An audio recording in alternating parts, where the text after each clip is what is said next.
Well, everyone, welcome back to session 12.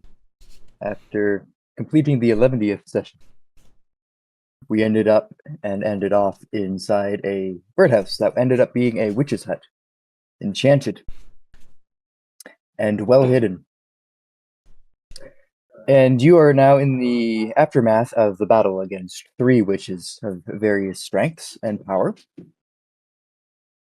And basically around you, just to do the lay of the land again, there's a cauldron in here, kind of where you're standing. Over where all this foliage is, that is like an extra room where they gather ingredients.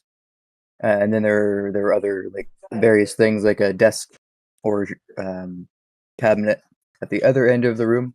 So currently you're standing by the cauldron with all the bodies and the exploded head of one of the crones.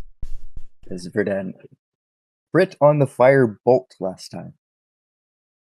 And what would you like to do at this point? We didn't do any looting yet, right? I do not think so. No. Because I think I would want to start with that, just see if they had anything good on them. Alrighty. So yeah, you can definitely take a look around, loot through there. Are you looking for anything specific, or just seeing in general what they have? Because in general, they have like potion ingredients, but nothing super game changing in terms of power. I'm interested in seeing any clues to their identity because we don't know, are they the hags that we heard about? If they are, it seems a bit of an easy victory. So anything that we can find that would identify them as hags, or as some people totally, not the people we were searching for, basically. Okay. Look for their hag membership ID cards. Yeah, Exactly. do they have a hag membership ID card? That type of thing. Sure, All they right, do. so you can definitely give that a go. So that's a good point. Yeah, exactly. These are first still there, physically. Sorry, your audio was buzzy. Sorry, and sort of loot the bodies if they're still there. I can't remember if they disappeared in smoke or whether they're just still there on the ground. Yes, they're still there. They have been dissolved. So yes, so you can all make an investigation check as you loot around the place, or one of you can roll with advantage. I'll leave that up to you guys. I think Verdan and Valentine have decent investigation. I have a +6. Okay, I'm only +4, so go roll with advantage. Okay. Advantage. Oh, geez. 23. Ooh, Not bad. All right. heck yeah. So, roll a D100 for me, please. Okay. You can find that in bottom left. Yeah. Yeah, awesome. Where that is perfect. An 8.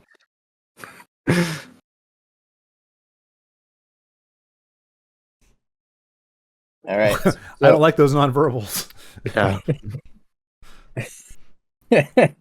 So 8 is just on this table here of some items. You find clinkety clankety. You find a let's see what color. A gray bag a bag made of gray cloth, essentially. And inside, if you were to open the bag, well, I guess that's the question. You find a bag that is made from gray cloth. Let's just end it there. Why else would it be gray? Okay. I'm glad we got the origin. It's gray because the color of the cloth that it's made from is also gray. I was reading the description as I was going through, so I'm like, it can be gray, it can be rust. I'm like, it's gray. It's gray, everybody. Gray bag. It's getting more intriguing by the minute. All right. All right, well, okay. Yep. There we go. That's it? A gray bag? It's just so far, all you find is a gray bag. Yep, Can I open it? sure. Is there It has anything in gray it? cloth inside. Yeah, you see, it appears to be empty. Lovely. Man, I'm glad we got that 23 perception check. It could be a bag of holding or something, couldn't it? We don't know. You don't know. That is true. I'm glad I almost died for this. Right? Is there any, you can't detect any magical aura come off it with the wand. It's a magic item. Yep, that's for sure. Okay. Well, I have +8 to our Arcana, so I guess could I roll a check to see what it is or identify it? Yes. It's actually a brown bag that just looks gray. That's the magic of it. You blow off the dust. Oh, 27. all right. That was a 27. That you've determined that this is a bag of tricks.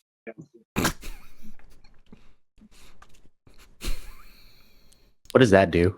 I love You that actually added to Sorry. dogs. Just open the door. There's nothing there. I'm glad you brought all your high rolls for this. So it's a bag of tricks. So you can essentially reach in and pull out a fuzzy object. And it transforms into a creature that can assist you. Essentially, it's like a bag of familiars. Okay, well that's not completely useless. No, it's not.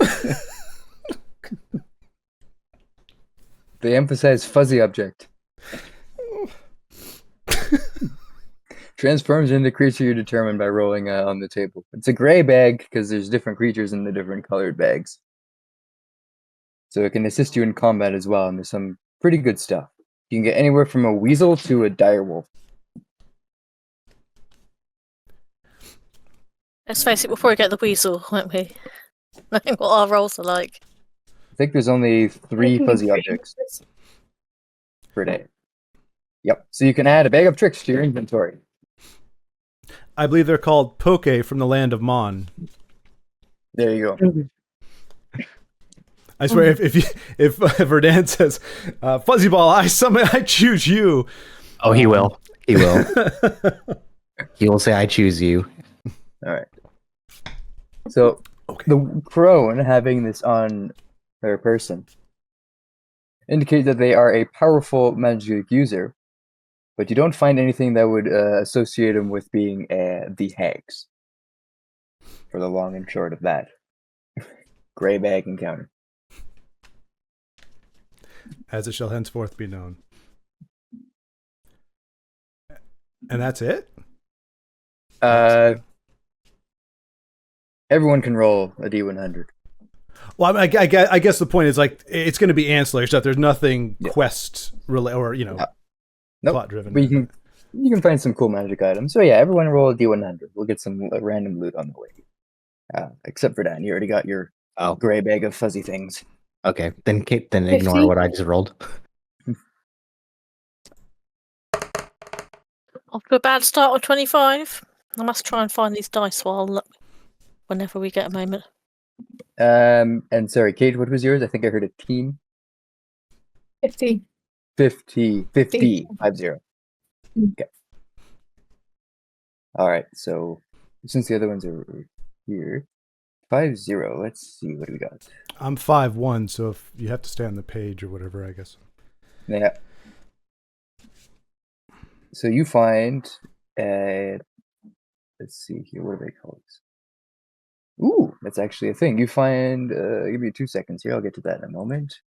So Tinra has a 25. 25. We're out there, Romeo. Okay. You find a very tall, pointy hat. I thought I was going to fall down a trapdoor or something for a minute with such a bad roll.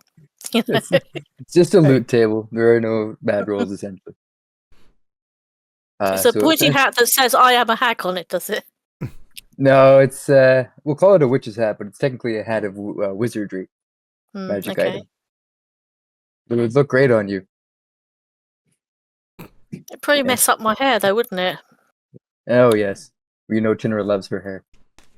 Plus, it's a bit misleading. I'm not really. I'm not a witch, am I? So it's a bit misleading, I suppose. Well, maybe we can flog it or something. This might bring up memories for Valentine. You find a potion with a swirling orange liquid. We'll just hand wave the identify for these particular items. It's a potion of fire breath. So you drink the potion, then you can breathe fire. Now, how does that work with me being averse to? Well, I guess just it's fire familiars, right? That I'm not a big The fan elementals, of? yeah. Yeah. Okay. So Just those guys. Yeah. cool. Well, it's not the urine sample I thought it was, so that's good. That is very good. Yes. So and what is it then, called again? Fire breath? Potion of fire breath, yeah. And Arnu, you find a potion of climbing, which is useful. I just have a name for it in my lore as well, because it does something else. While you do that, I was just reading the description for the gray bag of tricks. It says I can use it 3 times per. Well, it says like it recharges at new dawn, so like long rest, basically. Almost. Yeah, dawn is slightly different than long rest. Hi, sweetheart. Hi. Because dawn is dawn, and long rest could be at any other point. Hi, sweetie. Yeah. Okay, so I can use it 3 times a day.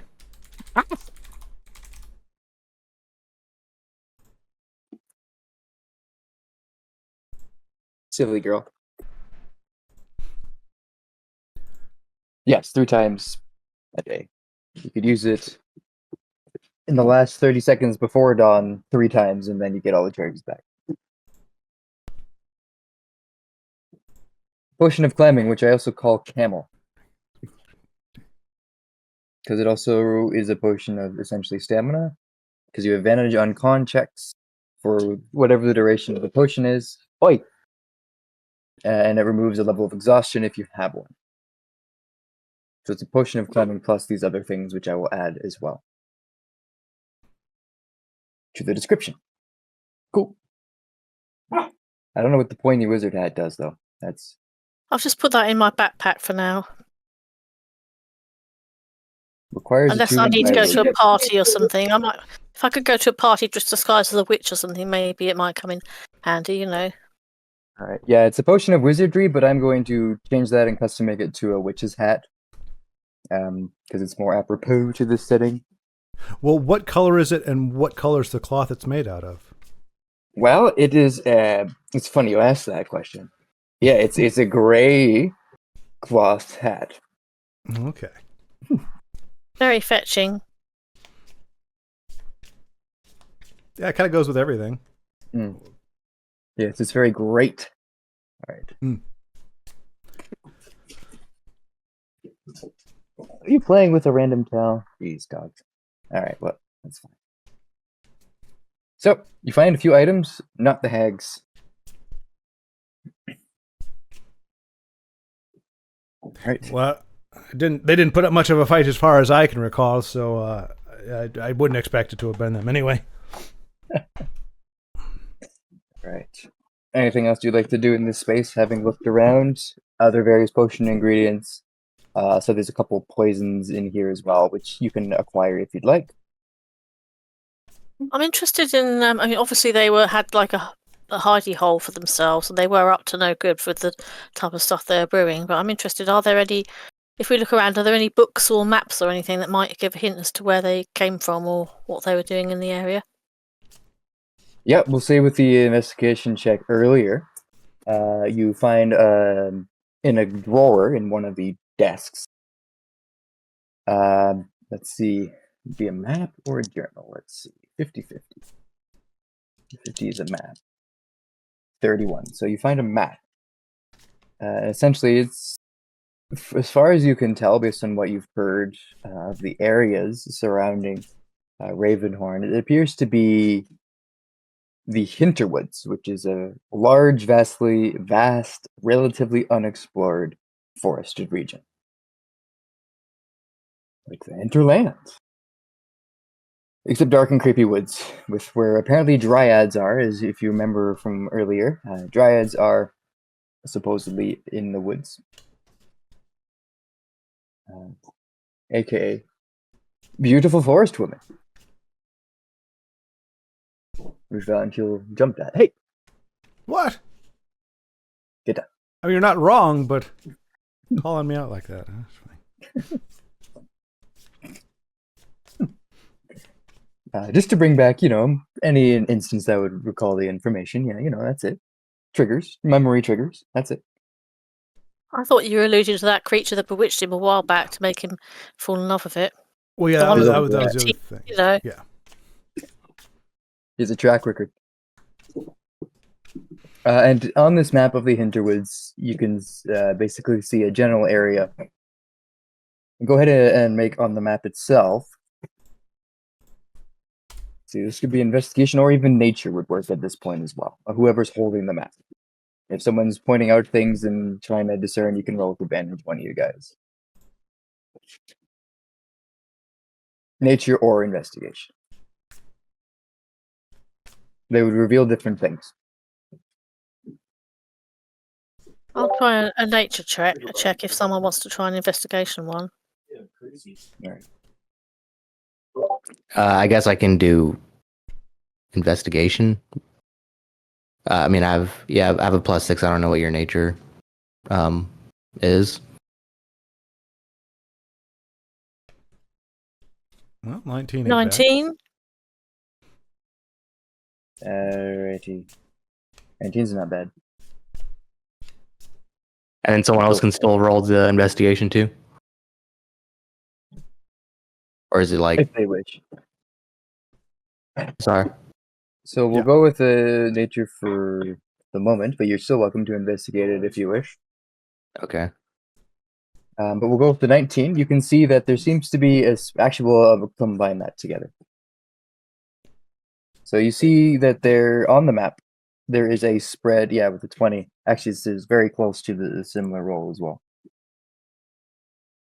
For some, so 20 and a 19. So with a 19 on nature, you notice that there seems to be on the map strange patch that is seemed to be drawn kind of on top of the trees that are there, like charcoal or ink blotted trees, and on top there's a lighter color of something in very faint lines drawn all over the place, and it's indicating the spread of something. And with a 19 on nature, the closest thing it looks like is a network of roots from trees or plants. It could be that, or it could be a mycelium network from fungi. Slowly spreading out under the Hinterwoods. And with the 20 on investigation, you see drawn in the small corner of the map is a smaller forest as well, with a little feather drawn beside it, indicating a similar spread, kind of originating from the more or less the middle of the woods.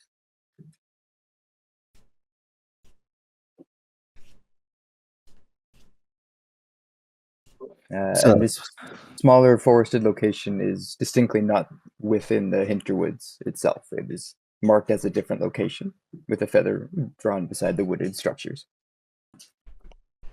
So I kind of forgot why we were going to Featherwood. So I don't know if anyone wants to think that that's more important than what we were previously doing. I just don't remember what we were previously doing. I thought we were going north to investigate, because before we go back to try and get inside that unconscious lady's head and save her, basically. So it's kind of like a little side quest while the potions are getting ready for that. I think there is two things in here to look for. I think one of them was the heavy footsteps. So there's a creature in here. There's that. And if I remember as well, you're investigating Featherwood to see if you could find anything. I don't know if it was related to the witches or not, but we could say it was. Like, oh, are there witches in here? Maybe.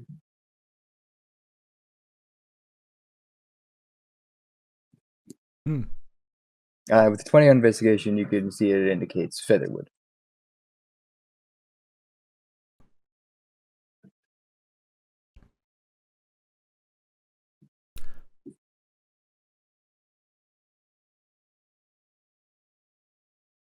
I'm sure whatever's in there is just misunderstood and it's friendly, really.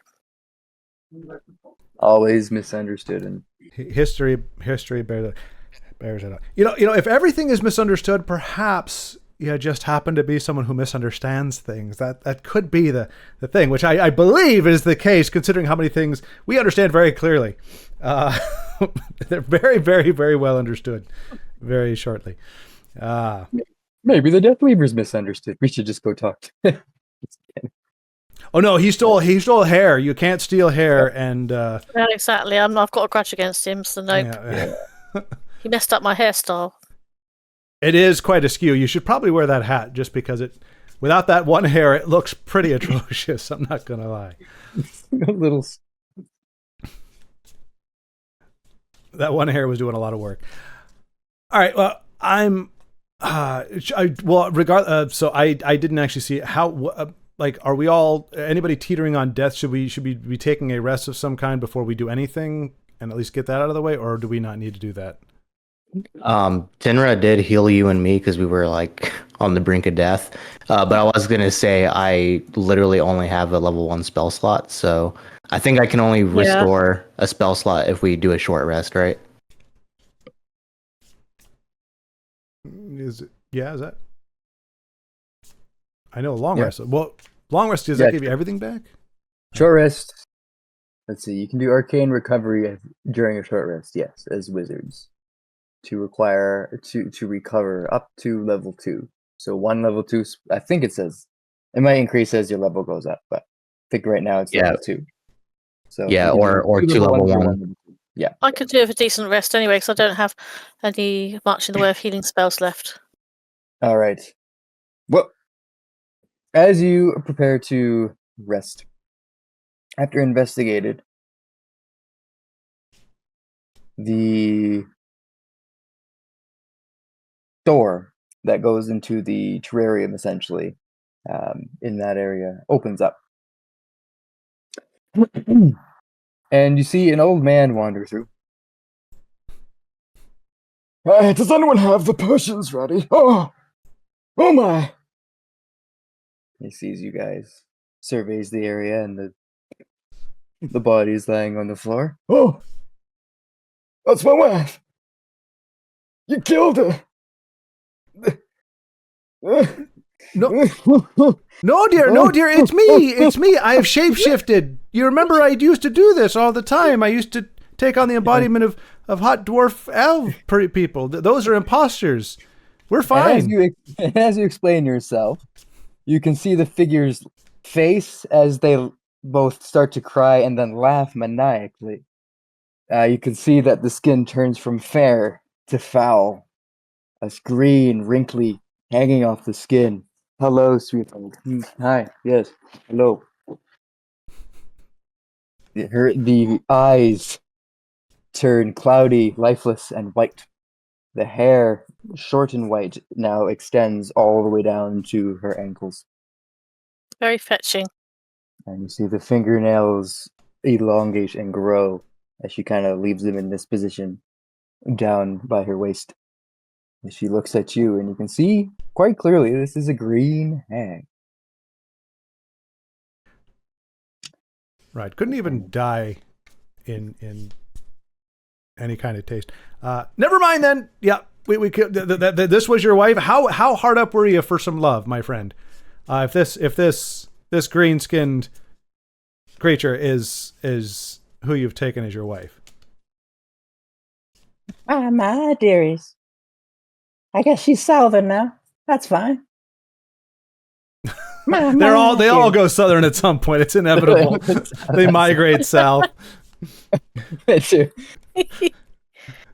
You know, this place can only be found by little birdies. Someone's familiar must have been hungry. She looks around at you, mostly her eyes lingering on Verdan, because he does look like the most wizardy folk.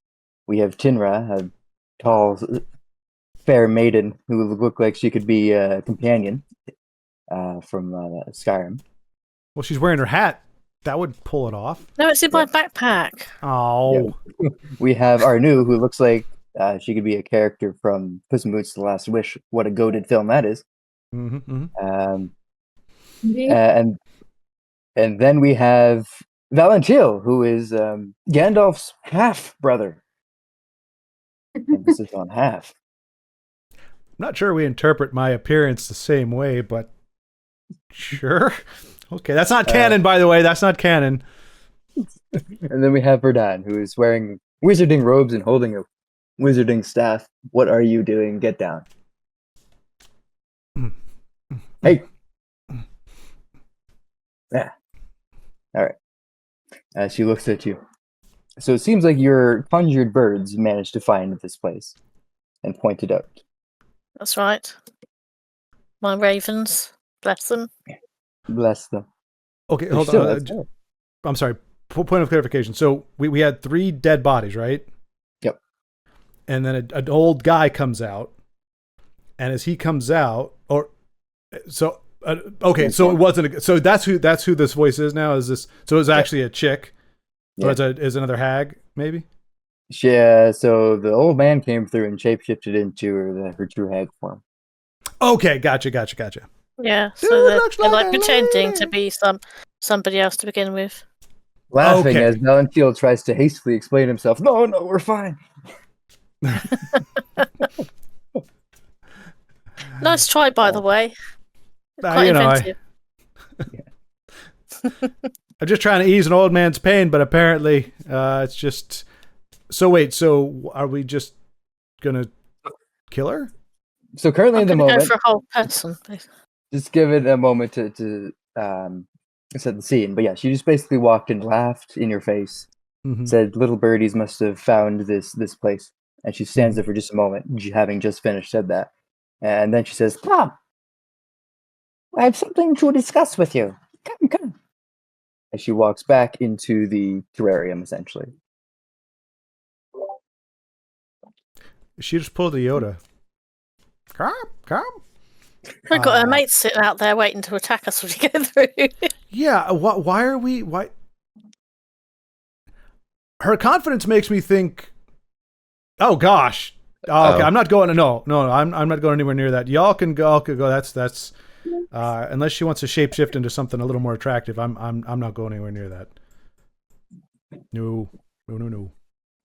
If you look in the room... She might tell us something interesting or useful before we inevitably kill her. Verdun will be brave. She was focused on me, so I'll go. I'm gonna stand at the doorway though. I'm gonna be like, so I can, if something happens, I can like motion everyone kind of subtly to come forth. Everything in there looks very flammable. I'm close by. Sure does. All right. Well, looking into the room, you can see inside there's tons and tons of potted plants and fungi, in plants hanging from the ceiling, some growing, some dried out, various types of herbs for potions and medicine and healing and not healing. And then you also see in the center of the room is a small fire pit that is smoldering. You can see in the center it is not wood that is smoldering, but basically dried fungi. So it's creating a very earthy fungus musk. Probably poisonous as well. Yeah. And surrounding this fire pit in the circle, there's 5 chairs, 5 wicker chairs. And the hag sits down in one of them and beckons you in. Come. I don't must think count. this is a good idea. For one thing, she's a green hag. I can't help thinking green, and there's lots of greenery around that she has control of the plants. So I can't help being suspicious about that. Plus the fungi thing, she could be brewing a poison that she's got immunity to, and that. I think that's racist. No, it's just the fact she's called a green hag, and she's the same color as the earth and plants and things. So I think she probably has some kind of control over the greenery. Whatever she has to say, she can say from there. We're close enough. Yeah, no, I definitely think she's trying to lure us into a trap there. She's surrounded by marijuana. I see. Well, Mushroom spores. so Verdan, you're still standing at the doorway? Yes, saying like, no, whatever you have to say, you can say from here. And Verdad has a game plan if this goes south. All right. No, eh? Yes. I need you to make, I believe it's a wisdom saving throw. Verdan's plan might have hit us be a bump here. Yeah, it's a wisdom saving throw. That's a check. Do you have better Which is- wisdom than to save? Let's double check that. That's better. We'll take the 8 because you rolled a check. We're just going to add your save onto that. No, your save's the same. So check or save is the same. So 8. My saving throw says +4, and then the check says +2. Oh, I'm looking at. Oh, wait, we're done. Dave, wisdom +4, so 8. So we'll bump that up to a 10. Yeah, we'll go with the one you first rolled, adding 2 onto that. All right. So, okay, you are now, mechanically speaking, you are now charmed by the hag. Blah, blah, blah, blah. So now, yes, she beckons you in again, and you now feel more compelled to enter. Don't I saw something on my character sheet before we started. Are you immune to being charmed or something? I think, where did I see it? I have advantage on saves against being charmed. Oh, there you go. Yeah, so we'll go with the second roll then, which was 20. All right, so never mind. Only I can be attracted to ugly hoes. You find the compulsion to do her bidding fade as she tries to, well, beckon you in with magic. I will wait.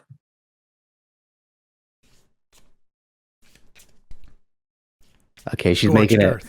it. All right, guys, she's making it difficult. I'll be the one to go in. I'm fine with that. All right. So you go in and have a seat. Good. And it just smells like a musty fungus. Sounds like the name of a really bad tavern. The musty fungus. All right, and you have a seat in a chair. It is not poisoned air. You're not coughing or your eyes aren't burning. I'm hoping you've picked a chair that's quite near the exit, in case just one of us has to lunge for you. It's like it's like an earthy, musty incense kind of thing. Musty incense. But yeah, I sit in the chair close to the exit. All right. She sits in the farthest chair. We'll just put that over there. What chair over there? A chair over there. Over chair. Over chair. All right. Well, Renan sits down. Nothing happens. The hag continues to wait. All right, guys, I guess y'all got to come in too. Probably waiting for her mates to turn up, and it's just delaying so that we're all sat there. I don't know that we're like, she's not holding the card. She doesn't have anything that we decidedly want unless she entices us with something. And I don't mean charmed. We have zero motivation to be playing into her. It could just be a giant trap of the booby persuasion, and I don't see a benefit to not just nuking her out of orbit right now. Unless she has some kind of, I don't know, offer or bargain that might give us some information about things that are going on, and then we kill her after that. Right. Yeah, but I mean, goes down. it does feel like she's just trying to chat with us. So maybe there's something we can Right, well, deduce. here we go. I think I'd like to just patrol around the room and keep an eye out for anyone else who might be arriving. So I'll stay out and just keep looking around in case her behind. bodies turn up. I think the fish I had for breakfast is coming back up. So I'll be right in. I've just got to take a quick I'm just going to use part of your house as a toilet somewhere. So I hope you don't mind. There are no toilets in here. I'll find one. All right, so the two of you are in. Windows. Okay. The hag says at this point, Just two of you will be brave? Such a shame. Close the door behind you, dearie. I don't think that's a good idea. Okay. there you go. Well, I guess two is better than none. All right, I'll have a proposition for you. I hear you've been snooping around in our Death Weaver's business, getting your nose all up in it. Yup, You know that's right. that's right. Oh man, sounded better in my head. Gotta work on that inner ear, man. Doesn't exist. All right. So I have a proposition for you. You got two choices. Well, technically three. If you choose not to decide, that's still a choice. I have two choices for you. I heard you're looking for the Archwizard. Well, turns out so are we. Here's the deal. When you acquire a way to enter the orb in which he's trapped, you bring it to me, along with the orb. And you and your friends can leave Valheim without being destroyed in the loud dog bark that echoes across the land. There's nothing there. Give me some. Sounds like a really crappy deal. Yeah, it does. It sounds like a worst deal I've ever had. To quote Lando Calrissian, this deal's getting worse all the time.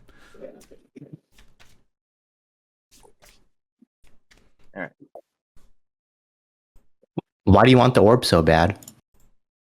Mm.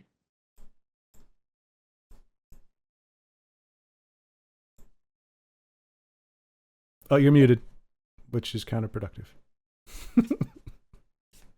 All right, Okay. there we go. So why do you want the orb so bad is the question. So yeah, we'll get to that question at the end. So she says, from the upcoming calamity, protection from the calamity, you leave Varheim forever. And I will show you out myself personally as a gesture of goodwill. Refuse, and well, you will be destroyed along with your friends, and well, you can show yourself out. It doesn't seem like a very good deal.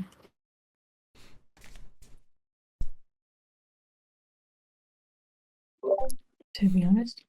So you want us to help you destroy this whole region and just we're gonna be totally fine. Yes. One sec. Not bad.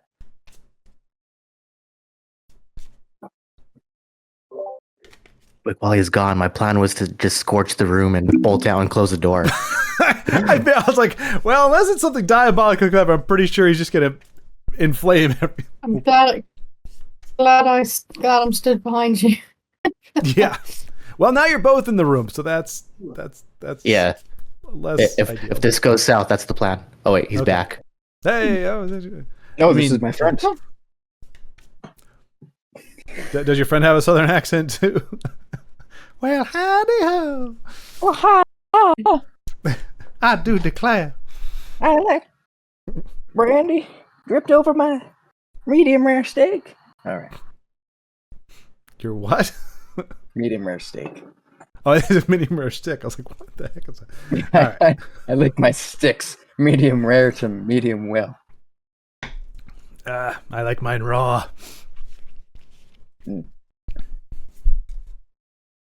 All right. So yes, that is the offer she makes. She offers if you bring her the orb and the means to enter the orb, you'll be allowed to leave. And she'll show you out of this room as a gesture of goodwill. And if you refuse, you're just like, you'll sucks to suck, I guess. We already know the way out of this room. She still allows you to leave. Oh, you're right. She gestures to another door. So there's a door to where you entered, and at the other end, kind of where she is. Let me just get the little ping tool here. Kind of over here, there's another door. There's 2 doors. This one over here looks like it leads off to another room. And then you got why you want the orb so bad. Yeah. So is this a calamity? Is this big calamity something that you're planning on causing? All right, so awesome. So we'll get to question 1 first. Hold that thought. I hope I don't forget. So, what do you want the orb so bad? Wouldn't you like to know? Well, of course, that's why I asked. But yeah, she's like, Mind your own business. Your nose have been in ours for too long. I think the answer is no. It's the worst negotiation ever. and then cause the calamity. We have big plans. All right. Stop, Shaz. Who wear my ears pressed up against the door? She's a sparkling conversationalist, isn't she? Oh yeah. This is No. boring. I'm gonna kind of try to just mediate it, just to leave things on the fence so we don't get into a fight. Because, like I said, I'm not ready for a fight right now. So I'm just gonna be like, yeah, we'll consider it. We're totally not, but just that way we can leave. All right. Before you leave, actually, you might already know this information. I think you do. Yeah, you can tell. You remember, and you can tell from her demeanor, she's not technically alive. She's undead. So something to keep in mind as well. All right. And so you say we'll One consider it. question. Yeah. If we were to bring it to you, where would we bring it to? Would it be back here? You can bring it here. Where would we find you? Right here. In these woods.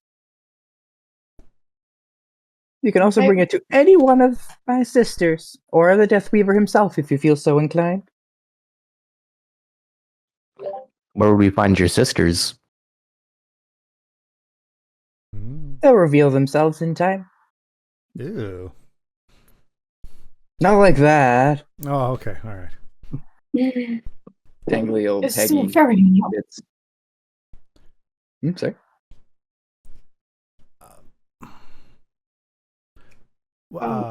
Didn't quite catch that last part. Given that is such an enticing offer, we will think about it. Ask her what she's gonna do. What she'll do for us if we don't kill. Well, wait. Can we? How do you undead? How do you dead undead? Are we incapable? In other words, are we incapable of undeading her? Yeah, technically. Yeah, traditionally, well, no, I suppose it might be different in this version, but sometimes something like a raised dead or spell will actually destroy an undead, but I'm not sure if it works in this version. I don't think so. But there's lots of other ways. All right. Well, yeah. So, what reason do we have to keep her alive? Is my question, or keep her in the state of being in which she is currently? None. You can just destroy the body. That works. Or you can just like banish the soul that's trapped within as well. That's another thing. 2 ways to do it. What? No, so I'm going for a negotiating tag. I'm. In other words, what? Why shouldn't we just kill her right now? Is my question. Does she Gotcha. have any impetus that she can provide for us not destroying her in some way? All right. So you put your ears to the doors, and the 2 of you, Tinra and Valentil, you can hear what's going on in the next room. You shout your way into this room. They cannot hear you, but you don't know that. Oh. I'm happy to take her if we think we can take her.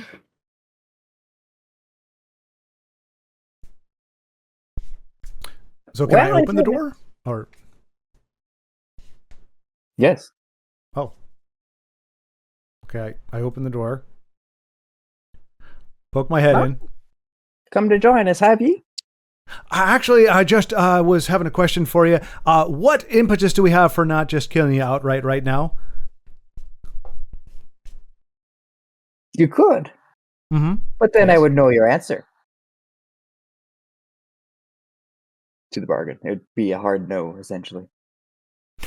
Right. So that's the only downside. Yeah. She strongly believes you'll be destroyed in the upcoming calamity.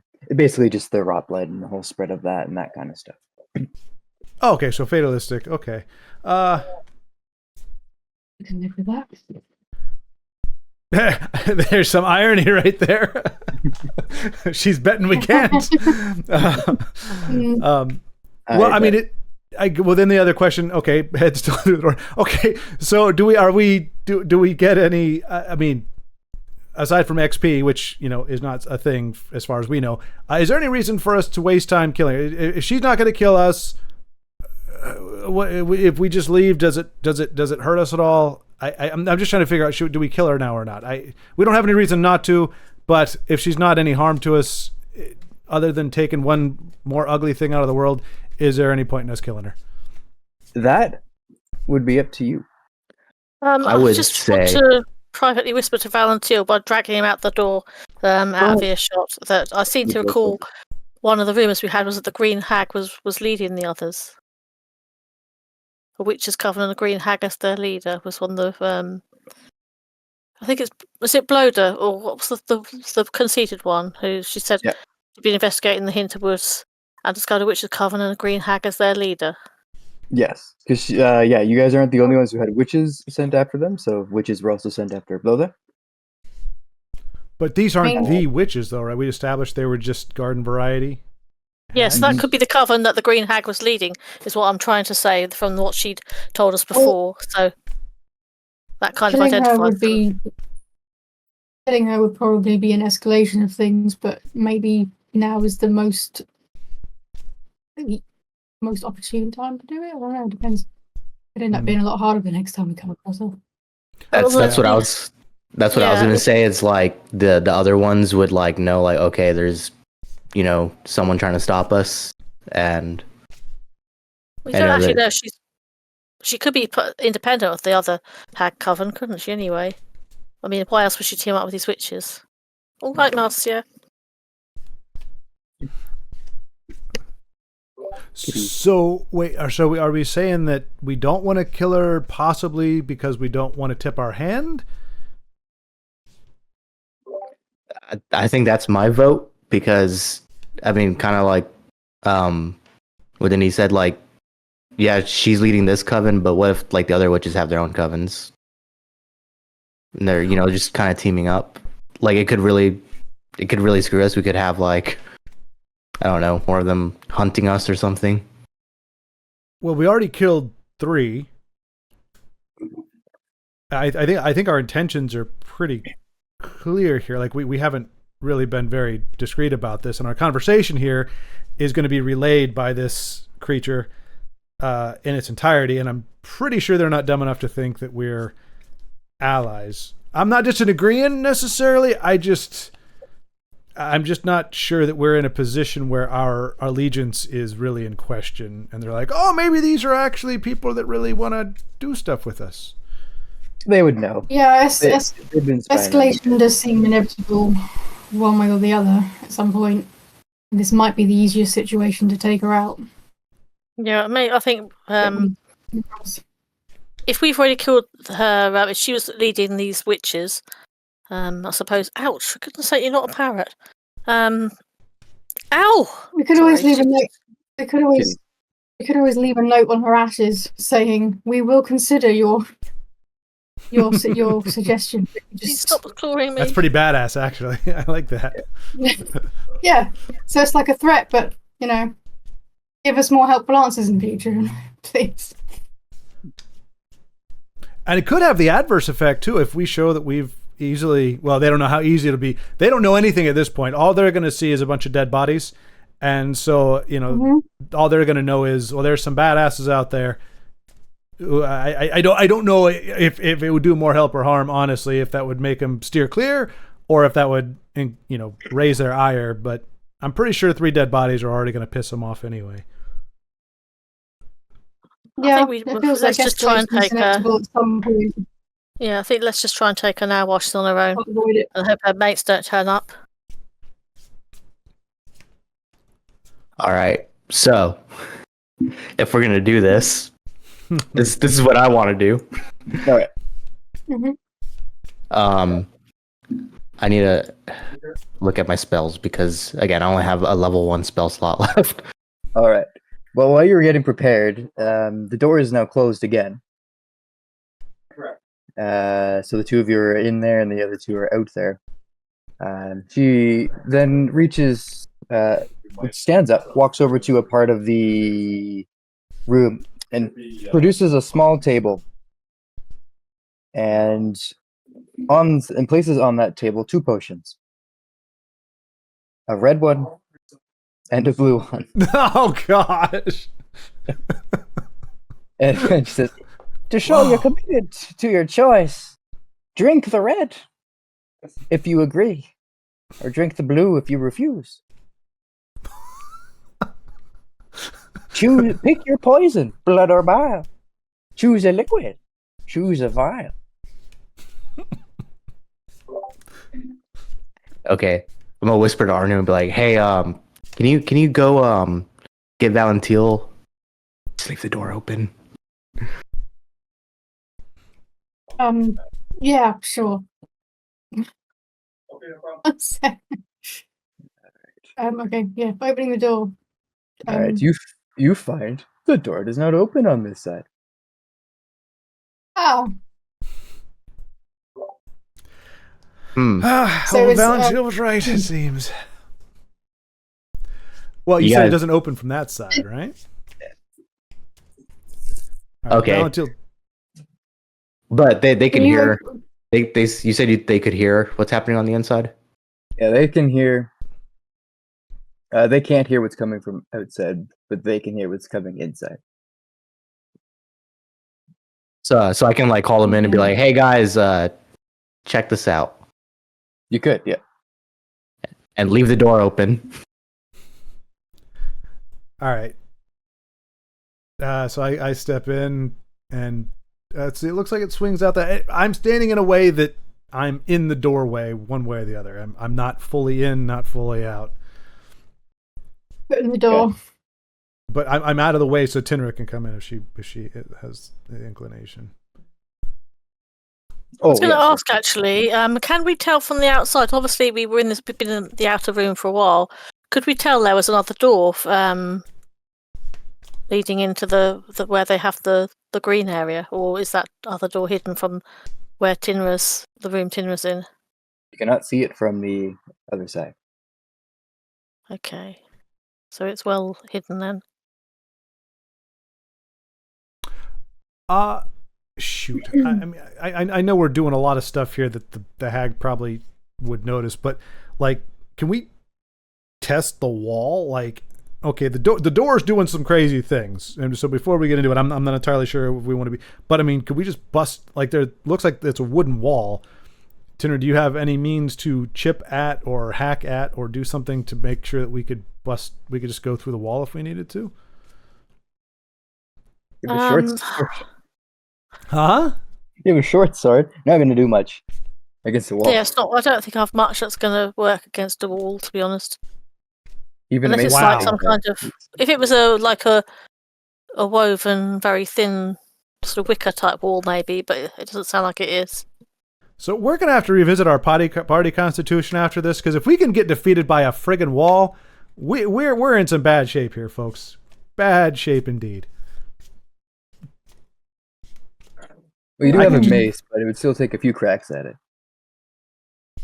I could probably karate chop it with just one swift blow from my mighty fist, but I'm already in the door. If we keep the You door try, wedged you take open, we could wedge the door open because obviously she's using some kind of magic that only keeps the door shut when it's fully shut. Otherwise, she wouldn't have been so eager for you to shut it in the first place. So we just have to keep the door wedged open, don't we?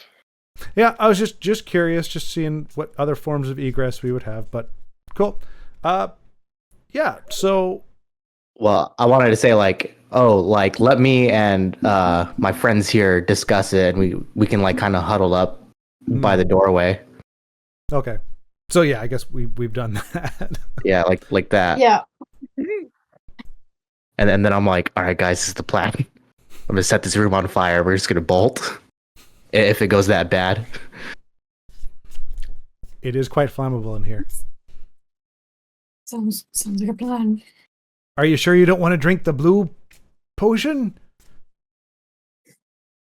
Be nice to see if she Not drinks really. it. Have a gesture of goodwill. I'm like, 'cause we're here to send a message, right? Yeah. Mm. Okay. Well,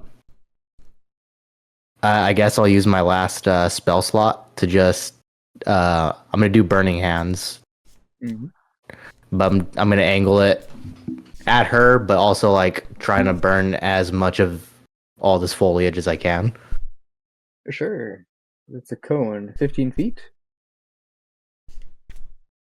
You made your choice then? Oh, that Yes. sounds bad. That sounds really bad. So I think it's a 15-foot cone, yes? Yes, it is. All right. If everyone were to vacate and you were to stand here, you could angle it like so. Hag would just be at a range. If you do it like this, the hag would be just in range. Yeah, I'll do it like that then. Which will get a significant chunk. All right. So I need to make, I think, a Constitution save or something like that. He still doesn't seem worried. Dex save. A dexterity save. I don't think a hag has good dexterity. Nope. That's good. Nope. That's cocked. 16. Damn, it's 14. Wow. Wow. We lose to walls and hags. All right. Well, she takes half damage, I believe. So roll that damage. Excellent. Run that to 3. Take 3 points of fire damage. Ooh, that's it. That's such a low roll. Yeah. What? Does it at least singe your hair? Yeah, it does. Fray some ends? So unfortunately, it's not a whole ton of damage. Just you lightly singe some of the foliage. Starts to slowly burn. You have to roll a 2, a 1, and a 2 on the damage dice for a total of 5. So she goes, pathetic. Then she turns invisible. Can't see where she is, and she leaves. You just hear laughing. So you've made your choice. Utter annihilation. See you in death. And she leaves. Maybe that'll work Oh, out for us yeah. because she now thinks we're pathetic, so we're less of a threat. That's very true. Well done, Verdan. Well, way to look impotent. And now they won't try as hard. That's a bold Yeah. strategy, Captain. Let's see if I hope it works. In my head, that was gonna be more badass than it turned out. I mean, how do you fail to ignite a room full of wood and plants? It starts to burn. They did take fire damage. I don't think this spell specifically says that flammable objects start to burn, but they took damage, and some are burning. Oh, Fungus is hard to burn. It does say flammable objects in the cone that aren't being worn or carried start burning. There you go. There you go. So yes, the plants start burning, but even still, fungus, especially if they're nice and moist, are hard to burn. Moist. Yeah. But Did she leave her damage. she's potions? gone, right? I'm curious. Did she leave her potions on the table for you or not, or did she take them with her? They also took the damage. We'll see if they spilled or not. Let's give it a percentage. 30%, and they did. The one 30. thing that we don't want to have burn. Oh. 33, so they don't. They get warm and hot, but with the 5 damage, they don't. The glass doesn't melt enough for them to shatter. Awesome and humiliating. The table gets singed. There's a little flame on there. So the net of this entire interaction was they want the orb, and there's an undead witch out there now. She didn't fight you. No, yeah, so she just left, right? Yeah. She turned right and went left. Then left. She turned right and left. So we know when she knows she's got good dexterity for an old crone. Or I just rolled high on the die. Right. There's that. Well, okay. But I mean, if those both, I mean, so does anybody here have a way to identify like what's inside the vials without actually having to drink them? While you were sitting there looking at the potions in the middle of the room, Verdan, I think, do you have proficiency in herbalism kit? I think you do. Oh, you're muted, Verdan. What would the proficiency be? Medicine? Yeah. It would be under proficiencies, equipment, or nope, not equipment, sorry, proficiencies in training. Herbalism kit, there it is. So yeah, I will allow you to make are you proficient in nature at all? No. Okay, so you can make essentially a knowledge-based herbalism kit to try and determine what these are. So it's essentially a nature check, but since you're proficient, in this particular case, proficient in the medicine kit, you can add your proficiency bonus to this dice roll. It's just like a knowledge-based medicine check, herbalism kit check. Okay, hold on. So, and it'd be intelligence. So nature check, but you could add your proficiency. Okay.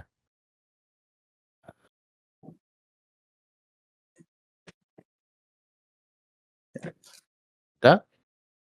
Alrighty. So with a 9, there's a few things that the potion in front of you could be.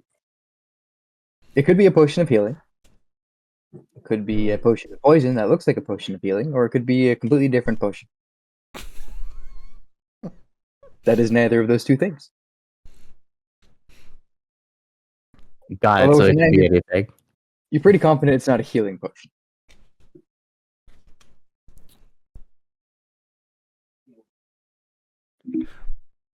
Worth taking them anyway, probably.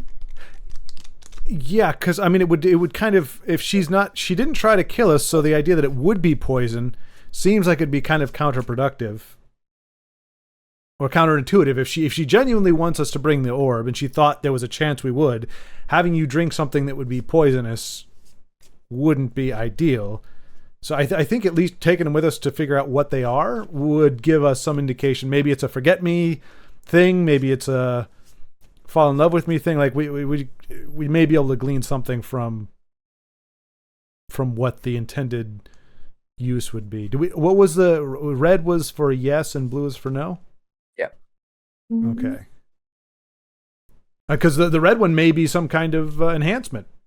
I mean, it's probably not a healing thing, but since it could be anything else, it could be something to make our task easier. I'm sure there would be no downside to that.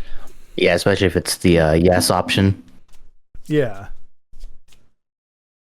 So Maybe something that ends up binding you to that oath in some manner. oh, that would be devious. That would be. Yeah, I gotta remember. There's potions for everything. That's a good one. Like yeah, like if you fail, you just keel over or something. But yeah, so I'm not keen on drinking it myself. I've already had some digestive issues, so I don't need any more. But if we want to bring them with us, I'll take them if nobody else will, just so we can try to get them analyzed by somebody who can tell us more than it's a liquid that does something and maybe nothing. I think you do have identify, so you could Do I? ritually cast identify. think one of you does. Let me see. One of the wizards.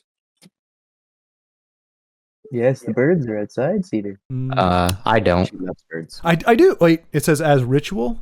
Yeah, so you can use a spell slot to cast it as a minute, or you can use it as a ritual. If it's just as ritual, you can cast it for 10 minutes, 11 minutes. And then you can identify for free. Just take some time. All right.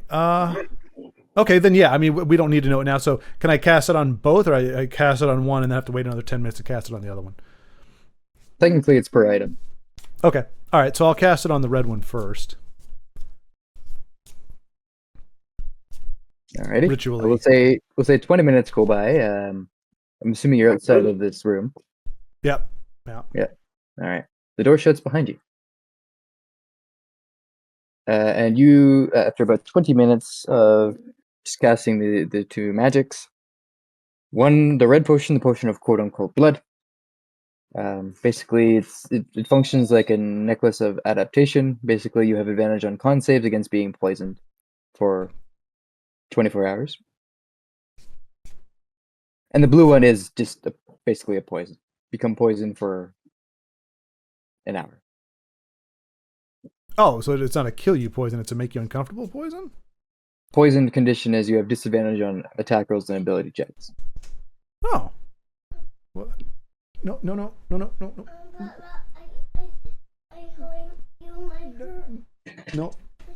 Oh, okay. I'll come look at it later. Sorry. Sorry.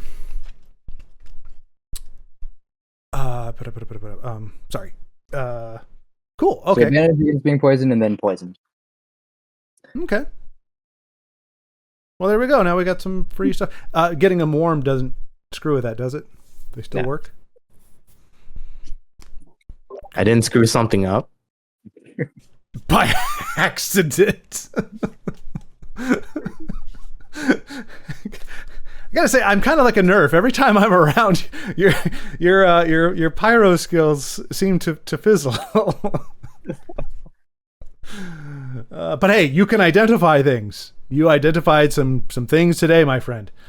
The bag was gray. Right? No kidding. Oh man. Okay. Well, for that 20 minutes, was there anyone wanting to do anything during that time? It's not enough for a short rest, but it's enough to do something. Or you can just clean up the room. If you wish, you could look for another potion around the room. Or you could just hang out for about 20 minutes discussing what just happened in game, and we can just hand wave that and move on to the next step, whatever you'd like to do. I think let's just make certain that their bodies. I mean, we don't think there's something that could regenerate, but why don't we just destroy the bodies anyway? Maybe burn them or something, just so that just to be on the side of caution. Well, don't look at Verdan. We'll have to do it ourselves, the old-fashioned. Yeah, we'll just set up an old-fashioned fire now, won't we? Yeah.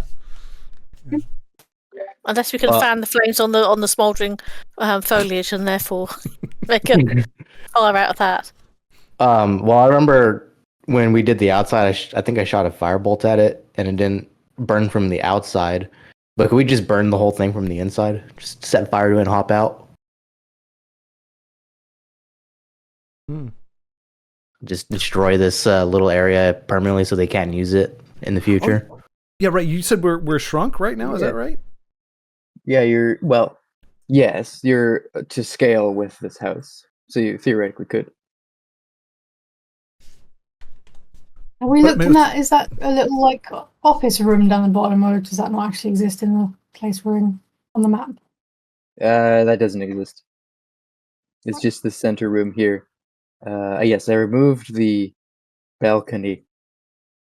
What about the door that she supposedly opened? There was another door, wasn't there? But we can't see it from the outside. Yeah, there's this door to get in. There was a door on this end. Has on it the vanished inside. now? I'm just wondering. You can't see. Yeah, it's not there from the. It's still not there from the outside. If you were to go back inside, you can still see it there. And yeah, it's just this space in the middle here. That's only a part of this room. It's hot. But she used this blue door over. Is that a door there? This one? Yeah, that's what she Yeah, used to you get could out. say it's we could say it's that one or this one. It doesn't really matter. Either way, she went out another door that is not visible from the outside/inside of the main space. Oh, I Outside mean, well, one would just have her going back into the house. The other one has her going out. So this goes back to the hut, and this way goes somewhere you don't see. Right. Just a dark hallway, essentially. Maybe.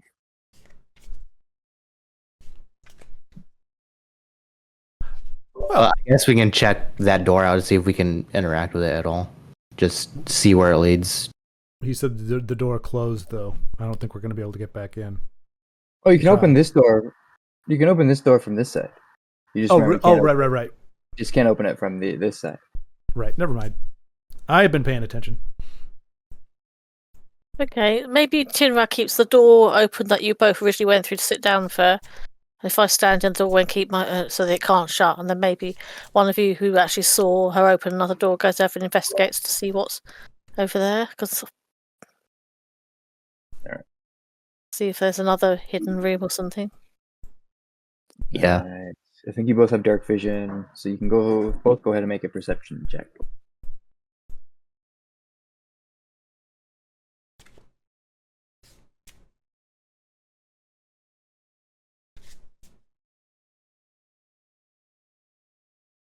Technically disadvantage, but don't worry about it. Oh, whoops. Well, 21.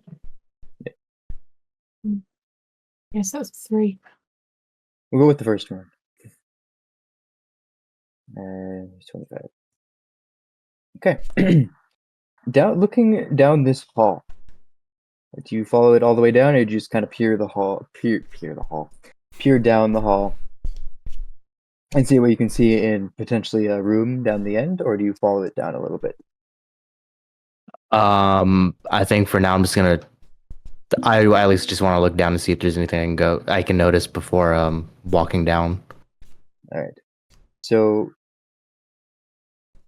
looking down this hallway, looking at the room at the far end, you can see just a very faint glint of something glass, like a mirror, at the far end. Not up against the wall, but just in a room, spaced out. And looking at another angle, you can see that another mirror glints as well.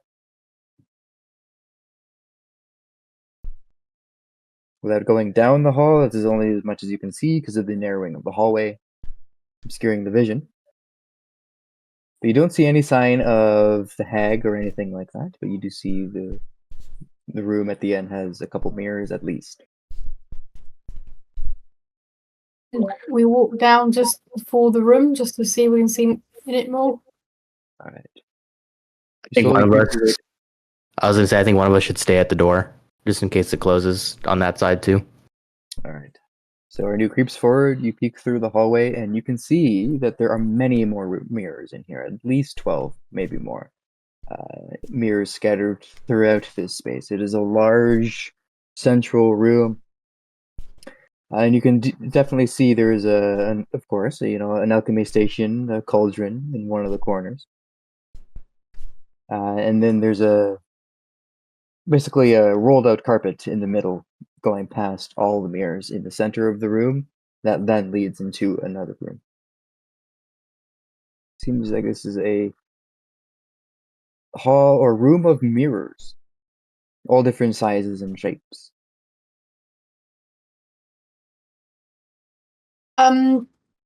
Valentine would love it. Hey, you're not wrong. Everybody else would too. I think I'll just, because it all seems kind of magical and that's not really my thing, I'll kind of walk back and sort of say, yeah, there's a room full of a lot of mirrors, another station and a cauldron, but there seems to be another room beyond that. Does that sound like a thing that I want to walk through, or does it just, I don't know, sounds like a bad vibe to me. What, They could be using them for scrying, couldn't they? Or they could be using them as portals. That was my thoughts. Mm. I think we either want to see if we can use them to our advantage or destroy the crap out of them, which should be pretty easy because they're glass. That's a fair point. Yeah. I'm thinking they are portals because if the old crusty one walked through here, that's probably the way she got out. And if we... Yeah. Mhm. And when we started the fight in the last session too, one of them kind of just came out of nowhere before we started. That's true. Came out of the foliage room.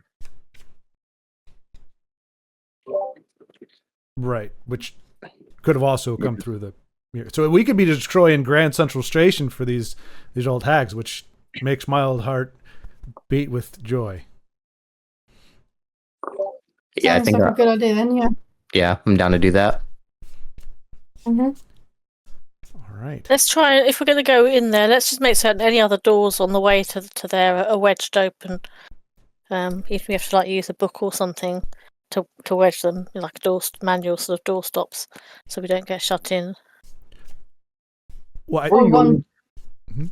person could just stay on the outside, maybe just on the. I'm thinking we just got to find who has the thing that can do the most, just mass destruction stuff. We only need really one person in there doing that. Everybody else can be met at the doors.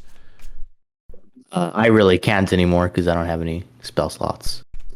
Even if you did, I don't know that we but Yeah, exactly.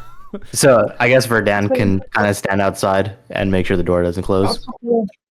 Got a couple of sword strikes to hit with things.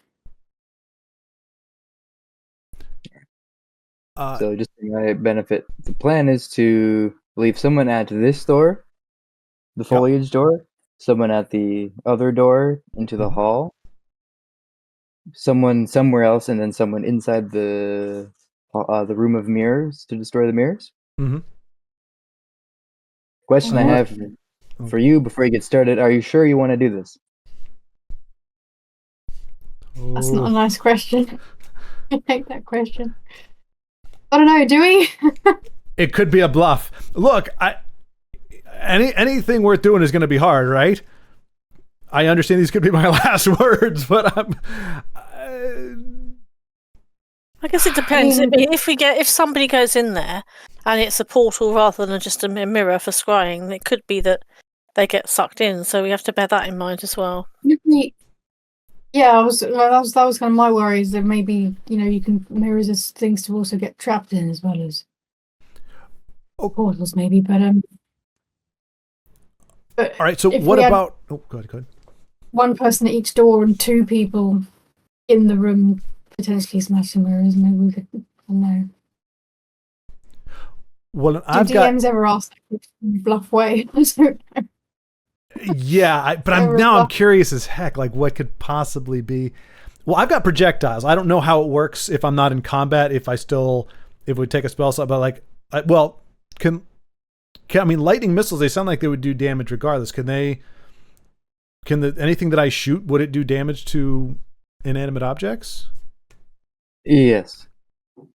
Maybe we don't want to destroy the thing yet. Let's get some more information because Arnu, you were able to go into the room and have a look without being harmed, weren't you? So maybe we need to have two people go in and just see. How far down did you go? Just up to the very opening to it, so I could see the whole thing. Plus, there was a room beyond it which I didn't go in.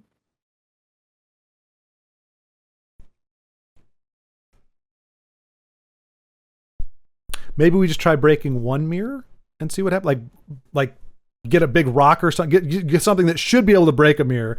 And maybe if it's a portal, maybe it just goes through it. And we're like, okay, well, maybe not do that. But just see what happens if we at a distance, whoever it is, I'll do it. Just grab a big old rock, stand more or less away, and just chuck one at the mirror and see what happens. Sure, sounds like the safest way to do it. Just to tell whether it's a portal or not. All right, so who's going in to smash the mirror? I mean, I'll do it if no one else wants to. I don't mind doing it. There's would you say a rock or something to chuck instead? If it's dark Yeah. down there, who's got the best sort of vision for in dark spaces as well? We need to bear that in mind. You can see pretty Probably well then. I think me and Arnu. Yeah. Mm. Arnu's I'll got give a it a good go. throwing arm. Okay. All right. So did we decide one person at each door and then somebody kind of backing up Arnu a little bit just in case something goes really askew? Mm-hmm. All right. Mm-hmm. All right.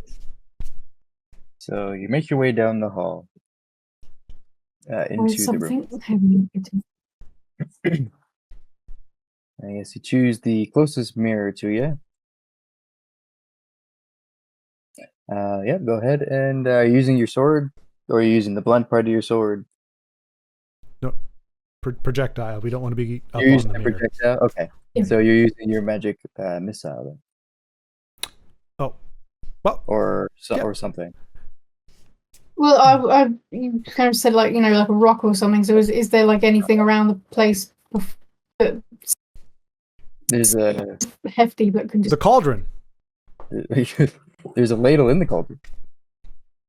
I mean, Arnu's probably strong. She could pick up the actual freaking, could just dump out the water or whatever the crap is in there and just heft that big old thing. That is pretty wasn't heavy. acid. It's not acid. Was it acid? Okay.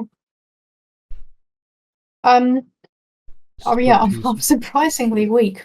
I have to say, my strength is not agile. great. Yeah. Oh, is it Tinra then that has the? I could have sworn we had. Or how strong am I? Am I strong enough to Tinra's lift the got cauldron? strength. Tinra's got strength. There is a My ladle in strength there is- made of cast iron. Oh, is it cast iron Okay, there? yeah, I could chop it. That, I Yeah, could cast chop a iron. ladle. I could chop a ladle. we'll pretend that's Plan A.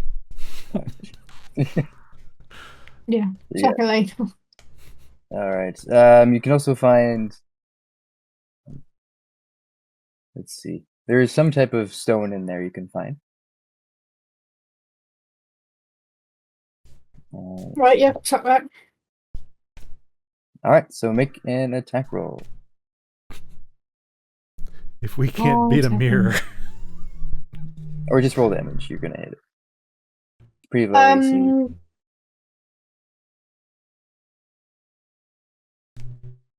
I've forgotten what I had now. This would be a improvised weapon, so it'd be a D4, which is So I rolled a 12. oh yeah, that will hit the mirror. Yeah. good. It's got a pretty big dexterity there.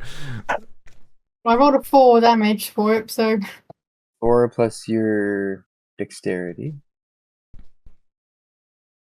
which I think is 3 or something like that. yeah, 3. So Sure, this will work. 7. We'll pretend this is the room here. Sorry, I was also trying to find a room that we could use for this. It is not a primordial nexus. But that's what the label says. You know what? It's true. I'm confused. But are there don't like portals? that. Whoa, like magic. What So- sorcery is this? You maxed out the damage on the D4, so yeah, you managed to smash this regular old mirror. Add you all to the map here. So that is the way you set up. So our news in here. Ooh, So and then Are we Valentino is supposed to- somewhere. believe this is just vanity then? That's a good question. So Verdan, whoever's standing at the far one will place you off the map. Whoever's standing at the near one will kind of place you over here somewhere. We'll pretend all these swirly things are different mirrors. I'll draw some more. Yeah, how many mirrors in total do we have? Let me roll a 12? d12. Oh, yeah. Let me just roll a d12 to see how many. Okay, so 1, 2, 3, 4. There's gonna be terrific drawing tools, everyone. Get that a negative 10 out of 10. Need a bigger size. I mean, the Erase fact more. that you couldn't just throw the rock and have it hit tells me that we're doing something important, despite the fact that it's just a mirror. Because if it had no impact, you wouldn't have to roll for it. We just you break the stuff, because we could go in and So there's definitely something to what we're doing here. Yeah, that's what. Well, if it appears like a normal mirror, it could just be used for scrying, of course, rather than be a portal. So they could still have had a use for them. But I'm just curious. Then was the voice from above? Was that just a bluff? Because if it's just scrying, then I don't know why destroying all of them at one time wouldn't be a problem. Unless you. Or is it just an escalation issue? Right. Give me a sec. Yeah, there's only one way to. There's only one way to find out. This is very true. It is. We already started. We got one mirror down, and how many more to go? You say -10? I think you guys can draw these as well. The fewer the better. I don't want to draw anymore. There's 11 mirrors in here now. Okay. You smashed one. Okay. So wait. Is it okay? So is it? We're in here. Can I pick up one of the shards? Yeah. Just yeah. You can pick up one of the shards. Okay. Appreciate your help drawing. So we'll kind of place the 1, 2, kind of near the other one. Oh, mine's How many are actually there a supposed to drawing. be? Yours is a drawing that works too. 1, 2, 3, 4, 5, 6. Oh, I can't move my drawing. And these spheres are also some mirrors as well.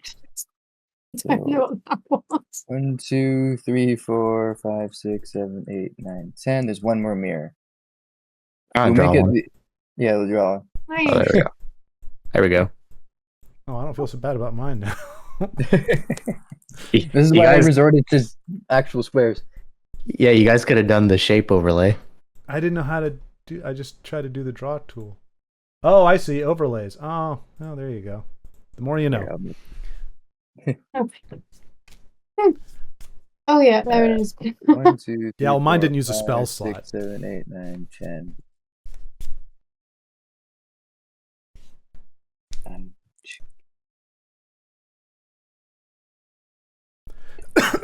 There's one more mirror. We'll color this one a different couleur just to make it distinct. Put it in the middle of the room. And that thing at the top can be a cauldron. This thing. Sure. There we go. Okay. 1, 2, 4, 6, 8, 9, 10. Oh, there's one more. One more. We'll make this blue. Where shall we put you? Nah, we'll put it right here. There's no stairs. Excellent. There we are. So you smash one of the mirrors walking in. So you guys are over here, I guess. Technically, the closest would have been in this area where you're standing. And where's our exit? Is that? Actually, this is a dark hall over here. We'll flip things around. So we'll grouped together. So dark hall would be the darker side here. Okay. There we go. Now we're set up. Oops. Cool. I hope we don't accidentally grab them. Destroyable backgrounds. Yeah. So, you smash one of the mirrors. It shatters on the ground. You pick up a shard. You see your reflection. You look real good today. And then that's all that happens. Hey, there are worse fates. I could have looked horrible.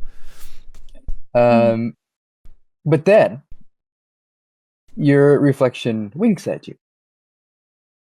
And you see another face appear in the shard.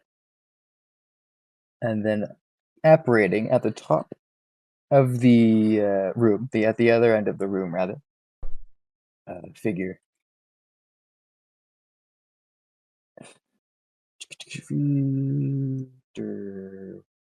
I have a bad feeling about this. There we go. At the other end of the room. Sounds. Can we buy a vowel for this poor thing? What? Wiedergler. I think it means like. Ah. Let's see. Just for funsies, it means wooden glass. Okay. Yeah. Yeah. She has a very pretentious and ostentatious outfit on, hairstyle. If you zoom in there, she would basically look like that. And she says, "Mama, what curious cats you are. I don't like what you're doing to my lair." And we need to roll initiative. Ha ha! We picked a fight. Yeah, we did. We were determined, weren't we? Out of interest, before we start having the fight thing, that one mirror that's shattered, it's not had any visible impact on any of the other mirrors, has it? I'm just trying to work out if they're like connected system or if they all look independent, whether they will reflect the same thing. They're each individual mirrors. Here, hold on. I'm going to set it up like this a little bit. Okay, so they're not like when he saw something wink in that shard, it wasn't then reflected in all the other mirrors. They're all independent. Yeah. Each mirror is its own. Let's move this down here. It's not a collective mirror thing, I guess. Here, they're all individuals. Gotta make it look symmetrical. We're just gonna blow them all just- up anyway. They're just reflections. The angles of reflections. There we go. That's a bit better. There we go. So add all tokens. What do we get for initiatives? Dirty 20. 9. Renee? 9. Well, you're a little distance away. Also 9. Nobody's wanting to fight. Michael. We're very reluctantly limping into this. Well, mine wasn't worth mentioning. I got a 7. 7. I need to find my other dice because there's electric ones that hate me. They do. Oh, she didn't roll great either. That's a mercy.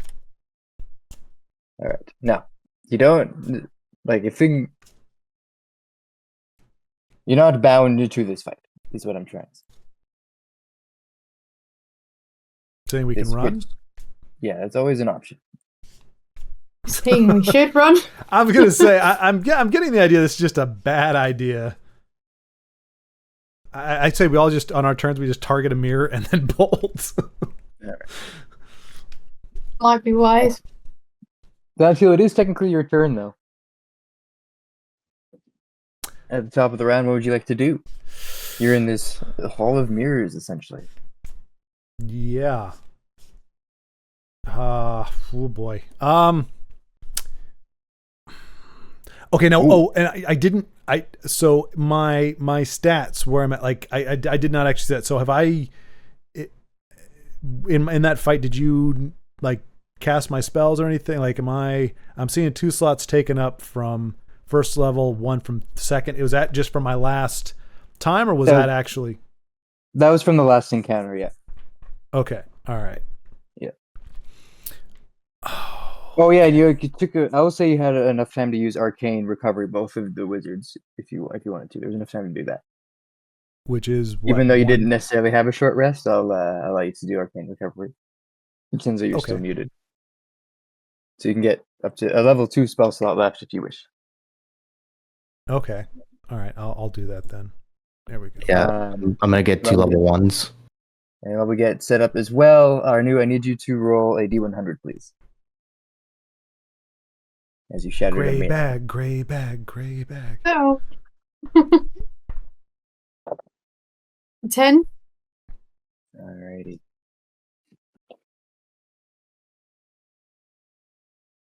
Okay.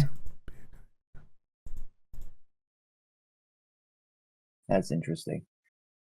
Doesn't really work in a room too well, but essentially some of the mirrors looks like more mirrors spawn in. when that happens. Some mirrors appear inverted as well.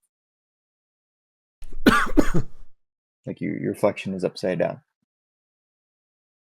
I think it's a metaphor for this fight going sideways. Yeah. That seems to happen when you look around this room.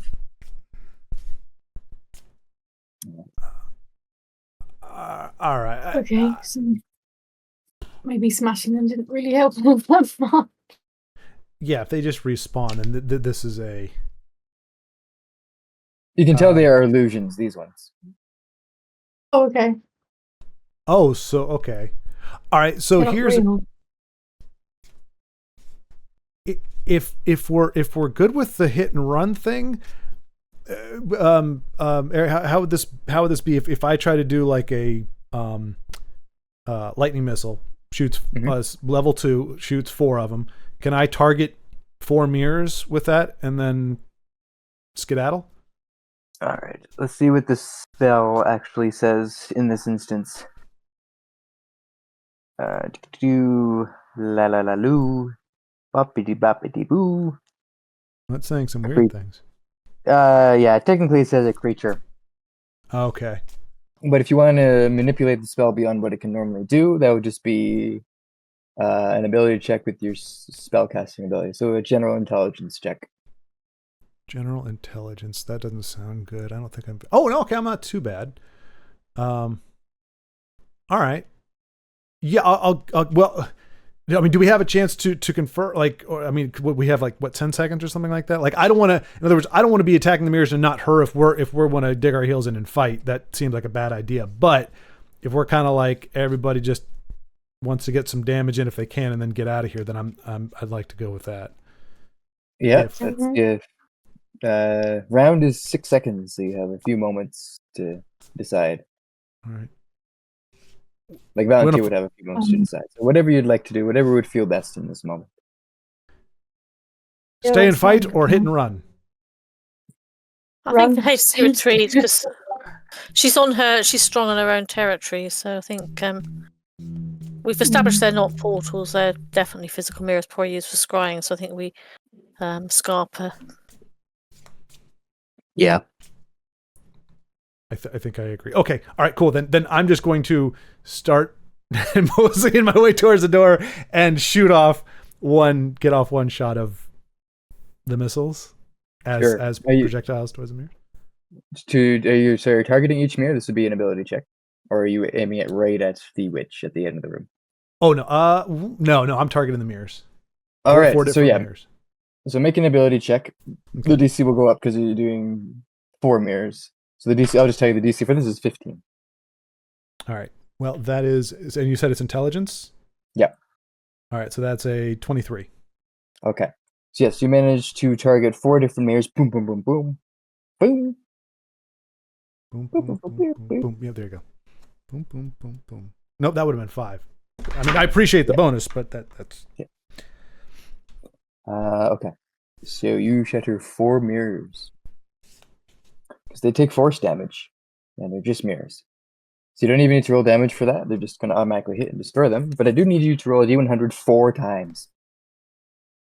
I don't like it when you say things like that because you sound very... Okay, here we go. And which mirrors do you target? Huh? Which mirrors we'll get to the mirrors you target as well, so I can remove them from the map. All right.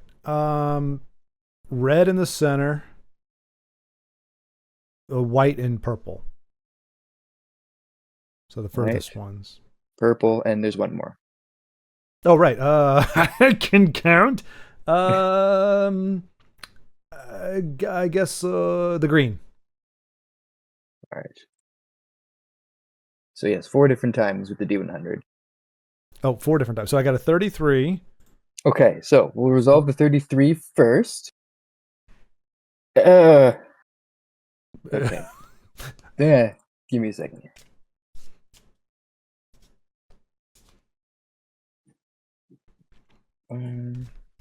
How many? Oh. So, 33. Reflections of 1d4 creatures in the region. 3 creatures in the region. So we'll pick the ones who are closest to the mirror. 3 creatures. Technically, the ones that are only visible right now. Get down.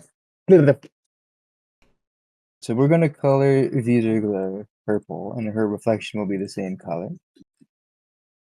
Wait, so they're clones of her, visual clones?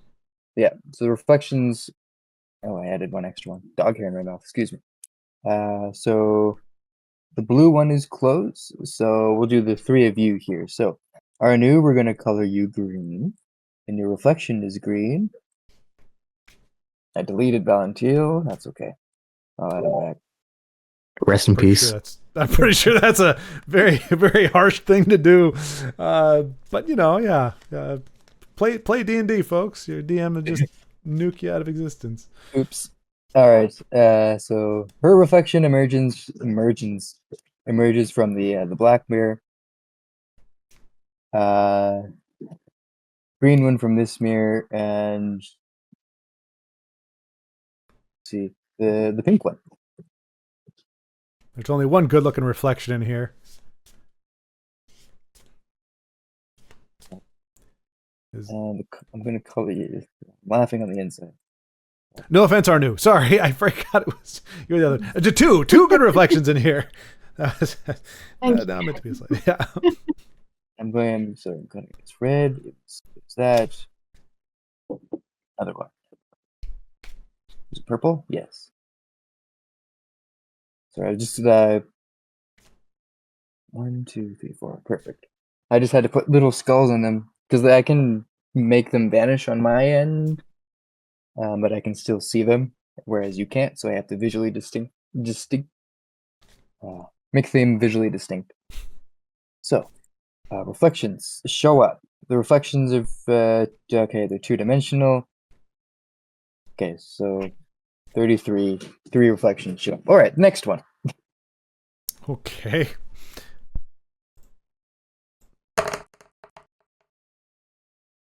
$63. I don't know if these are good or not. Probably all bad, really. Yeah. I don't think there's a winner here. All right, 50-50 chance. 50% Valentine, 51 plus is our new. 77. So Arnu, your skin begins to become silvery and reflective. Oh, You have saving throws against spells, and spell attacks have disadvantage against against you. Against you. Wow. Spell attacks against you have disadvantage, and you have advantage on saving throws against spells. You're getting I see, superpowers. That's awesome. For the next 24 hours, and Arnu, you're also on. Oh, right, because I deleted Valentine. So he disappeared from the initiative order. You can try to extinguish my flame, sir, but I will not be vanquished. If I respawn. He did. At least your spells did something useful, unlike mine. Hey, those shrubs are going to take a while to grow back. And those vials got very warm to the touch. Okay. There we go. Yeah, so that's what happens. Next one. All right, come on. Let's see. I want to be able to fly. That'd be nice. 42. Come on, superpower. Come on, superpower. For the next 24 hours, if you're in this area, certain wounds caused in the region attract spectral slivers of glass that cause extra damage. Any creature that is not a construct or undead hit by an attack that deals piercing or slashing damage begins to bleed, losing 1d4 hit points at the start of each of your turns. If the bleeding creature is hit by another attack, the bleeding increases by a d4. You can staunch the wound by making a DC 10 medicine check, or if you receive magical healing. So. Well, you say you. So is that that's any creature? Like, so us or them? Or okay. So not a great power. We'll try this again. Here we go. Number 4. Come on, webbing from my wrists. 34. Oh, that's my lucky number. I love 34. 34 is Walter Payton. Bo Jackson, lots of great players with number 34. Come on, 34. Yeah. 3. All right, so as you shatter more mirrors, more reflections show up. So I'm going to copy and paste this one. So basically it was the same one as before. So more reflections turn up. Oh. All right, that is all that happens. On deck, it is Verdun. Oh, I used my bonus action to hightail it. You can just run. Yeah, Yeah. you can just use your movement to run away. Not deleted, by the way, just leaving. On a jet plane. Well, I mean, since I'm already like basically at the doorway, I mean, I think I'm like out of range, right, to even like really hit anything with any of my cantrips. I'm pretty sure I am. Yeah, you'd have to move if you wanted to. Yeah, I don't. Yeah, I don't really have anything that's gonna. Well, actually, I could do the missile thing because I restored 2 of my level 1 spell slots. That says 120 feet, so I guess I could launch it from where I'm at, right? Yeah, you could see it if you're standing by the hallway door. Yeah, you can see in there. And level 1 is how many projectiles? Level 1 is 3. Hey, perfect. I can take out all the mirrors. There yeah. are 1, 2, 3, and then the little orbs are also mirrors here. Oh, right. Okay. Still over half of them. And from where you can see, you're in a hallway, so you're at the end. If you peek around if you enter the room, you can see all of them. Okay. I'm guessing this would be like entering the room right about there. We'll call that. Yeah, that maybe make sense. Okay. Yeah. So I guess I have to roll intelligence as well. Yeah. Again, he's not attacking a creature technically, so yeah, just to see if you can manipulate. DC is the same. 15, 14. Okay. So 2. We'll say you still hit one mirror, but the rest. Okay. We'll say those ones. So you cast at first level. Yeah. So only one manages to be veered off towards the mirror. The rest will be targeted at the creature. You could target any of the other creatures. It could be a reflection. They would just happen to hit actually the close. I would just say the closest thing near. So which mirror are you aiming at? I guess to give Arnu a good escape, I'm gonna hit the yellow one. The yellow one, just off to the left. Yeah. Okay, so you try and aim your missiles. You manage to hit the yellow one, but the other arrows veering away. They manage to strike that other reflection over there. And so two will hit the reflection. 1 will hit the mirror. yeah. So I guess for rolling for that one for the damage, Yeah. just 2 of them, I guess. Yeah, 2 of them. A 3 and a 2. So that is F. 3 and a 2. F takes. And you added the 1 onto each? The 1 onto each. Okay, It automatically did. It automatically did. Okay, awesome. So 5 damage then. Alright, so it hits boom boom, hit another mirror. I need to roll a D100, please. And then I'm assuming you want to vamoose. Yes. 98. What was that earlier? Let's see what 98 is. A duplicate of one random creature in the region appears in a non-occupied space. Duplicate. Duplicates appearance this game are identical to a creature's. The duplicates immediately attacks the creature, seeking to slay it. Alright. That is nuts. So, currently it is... Verdan was in the entranceway there. Tin was somewhere. Valentino was hightailing it out of here. So I'm going to say for the 4... Verdan is 1, Valentino is 2, Arnu is 3, the witch is 4. 3. Alright. That's interesting. So many copies of Arnu. Yep. Add another Arnu here. Your name. Our news. Should be our new, our newer, and our newest. Yeah. All right, we'll color that green as well. So, out of a mirror, I think it says that. Occupied space within 30 feet. So let's just roll a d12 to see if it. So, see, a mirror's over here. So yeah, that you're basically a duplicate of our new shows up and immediately attacks to unoccupied space within 30 feet. Game sticks are identical to the creatures. Okay. The duplicate immediately attacks you. Essentially, if the duplicate dies, it is all equipment shattered into mirror shards. Fails to slave. Okay. So I just am going to make an attack roll against you, but it is technically speaking Tinra's turn. You hear all this coming down from the end of the hallway. And I'm going That's to a bit just make confusing. I'm just asking, who's the copy Arnu attacking? Verdan or our new. Arnu? Right, okay. I'm not really in range to do a lot either, am I?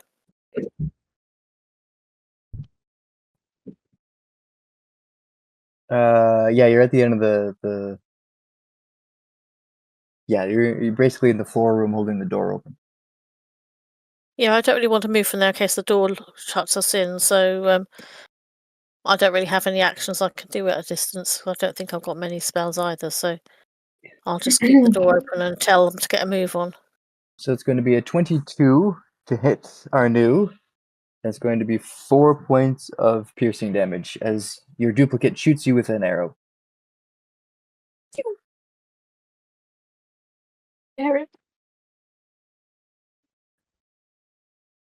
And we'll say for flavor, as the arrow hits you, it shatters into just shards because you're going to have to take some extra damage because of that extra thing. Spectral slivers of glass. They deal extra damage. Hit by an attack, it's piercing damage. So you will lose at the start of your turn 2 hit points as the wound starts to bleed. Mm-hmm. Tinra, would you like to ready an action at all? I suppose let me just see if I've got spiritual weapon. It might give us some cover while we get out. Let me just double check what spells I've got left. I know I have used most of my level 2s. I think I've got. Well, yeah, I think I've already used spiritual weapon, so I've. And Arnu, you're on deck as well. Right after the witch. Yeah, I don't really have anything. Oh yeah. It's unfortunate.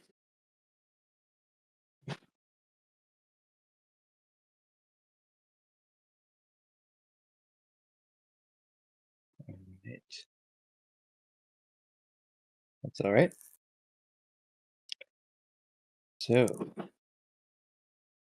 yeah, you got all that going on, which is just going to, yeah. So, Tinra, your turn is just to usher everyone through the door safely. I'll just shout, get a move on, everyone. Yeah. All right. So the witch technically has her turn, but there's a whole lot of stuff happening right now. As Shadow of the Mirrors just scowls at all of you. So she is just going to wave her hand and just walk out to the other room, into the other room, and let whatever is happening in here unfurl. What?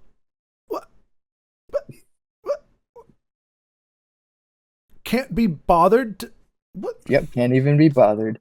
As she walks away, she says, "Mirror, mirror on the wall, I am the fairest of them all." Okay. I'm sorry. Oh, God. And then she leaves. All right.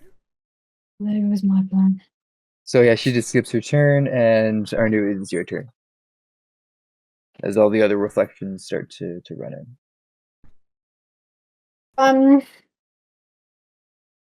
So the reflections are clearly, yeah, they're moving independently and stuff. Like, oh dear, that's Yeah, there's two of you, there's two of Valentil, and there's two of the witch. And then there's your duplicate.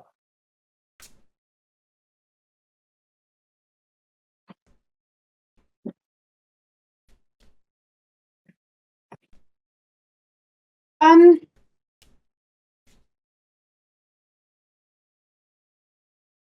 quite a lot of mirrors left, so I'm not even sure that's worth trying at this point.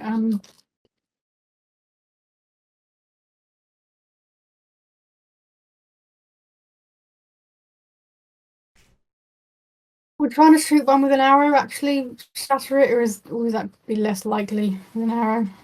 Yeah, you can roll for it, see what happens. Remember, you got superpowers. Part of me kind of wants to see what would happen if I hit my own doppelganger, but I assume I'm probably just going to get hurt as well somehow. Oh, yeah. So I won't do that. It doesn't say you so, do. Right. Yeah, it just says it has the same statistics. Ugh. But you don't hit the reflection and then hit yourself. Okay.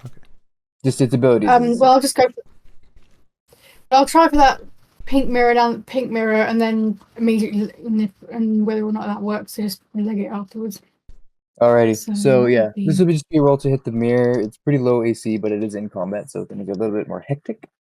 See if your aim is more true. Mhm. The only way you're going to miss is in that one. So yeah, there you go. So roll some damage. Great.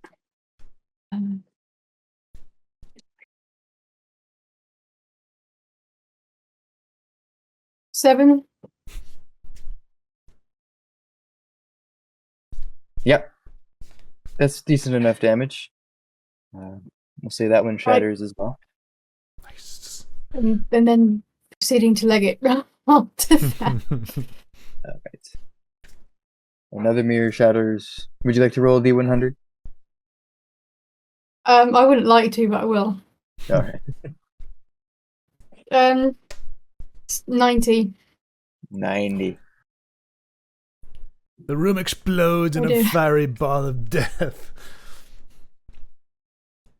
Floating shards of broken mirrors swirl through the region, showing reflections of creatures and places that aren't present. Okay, well, it's a good thing you're getting out of there. I was going to say, yeah, luckily we're not present either. Like, that's so awesome. Luckily you're hightailing it, because the swirling mirror shards... Hold on, how big is this area? Through the region. So it's like the entire region. So that means it's destroying the reflections too? Or shooting at the reflections too? It possibly can, yes. Why am I doing a sphere? I should be doing a cube. Anyways, it's the whole area. Shards of glass, all the mirrors you destroyed, all their shards are now swirling about the area. And you can move up to 40 feet, so you can get way the heck over here if you wish. Yep. Let's see, you were at the end there. You could get to... Yeah, you can get to here with your movement. As all the other guys start to run towards you, the swirling shards. They actually managed to kill your duplicate. And you don't take any of the damage. And now we're basically just everyone, I'm assuming, will be taking the dash action to run the heck out of there. So you run out of the room and through the burning foliage in the floral room, and Tinra just slams the door behind you as you all get out. And you hear the reflections and shatter like glass against the closed door. What do you mean, like glass? They are glass. They are, aren't they? Yeah. The glass shatters against the closed door. Well, I don't know whether we call that a success or a failure, but it was something. It was interesting. It was quite a sight. So I'm pretty just cool. wondering if we had gone in guns blazing, how I guess the idea is we would have had a bunch more than we would have rolled essentially 11 D100s and could have cause great calamity or something. I don't know, but she just could have been incredibly vain. She sounds like she's very vain, so maybe we just literally did some property damage there, which is kind of disappointing. But sounds like Yeah. scrying set up, doesn't it? So they are scrying different, and then when they shattered the things that they're kind of scrying in different regions and things. Are those individual effects still occurring now that we're out of that room? Am I still shiny? Yes, I believe so. I think that lasts for 24 hours. oh, cool. So she can't use that room then without getting hit by a bunch of glass. Oh, you mean the wound? You can make a medicine check. Tinra could easily do that. So you're just going to take, as you run out of the room on some turns, you're going to take, that's one more point of damage. Okay, I'll do a medicine check then. Yeah. Should be easy enough. I don't even think it's worth the roll because of your proficiency. But go ahead anyways if you wish. 24, got 24, yeah. so that was good. Nice. And then 24 hours is silvery and reflective. Arnu's fur, essentially. Has a little bit more sheen than usual. Cool. If we could if we knew how to trigger that effect every time we broke a mirror, we could be in good shape. But clearly, Vane's a good assumption. Tiny spoilery, but yes, the character is named Viderglur the Vainglorious. wow. Like of all the options, I don't think there's any. I literally think she's just looking at herself. What a Well, obviously the mirrors have some magical property to them. Yeah, they're scrying, I think, because you saw things which were not in the room were suddenly in the shards when when the mirrors shattered. So I think they are obviously looking into whether it's other lands or other dimensions. But they were This is our scrying out reflections, though, not. Some They were, weren't- but he said at the end, the last hit that Arnu did, that creatures that were not in the room were reflected in the shards. Yeah. So I think scrying. We're showing reflections of creatures that aren't present and terrain that isn't present, I think, as well. Creatures and places. I don't suppose mirrors are a hard commodity out here. Like she's going to have to order them from overseas or something to get them replaced. But it might take a few days at least. Yeah, I just want to think that what we spent the past 45 minutes doing was for naught. If she can literally just okay, replace. It will definitely Whatever. take a long time. Sweet. Okay. Well, That's why there we I'm go. leaving things as they are here. That sounds odd. What do you mean? If you ever come back to this place. Oh, okay. Yeah. But you're back in the hut now. But you definitely know more of what is lurking somewhere else. I need everyone to make an Arcana check or Survival check, whatever you wish to, after coming back into the witch's birdhouse. It's a left-handed roll. Oh gosh, that's a left-handed roll, and boy, that's not good. 9 Arcana. 25. I went with survival because I could have +6 on that. I got a 16 for Arcana. Okay.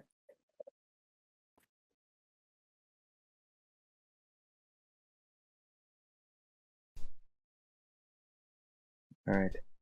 So there we go. That's all right. So we'll go with the 25.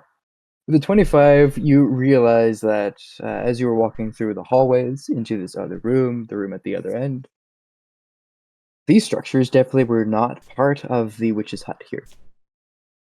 It seems like once you enter either the floral room or into the hallway into the other room, you are no longer in this location where the hut is in Featherwood. And drawing your knowledge on that map that you found earlier, you realize that this takes you to the Hinterwoods. So you were just in the Hinterwoods. So let me pull up a map here of the whole region.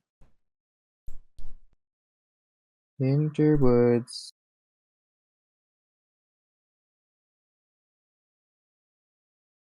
Give me 2 seconds. There's a lot of maps.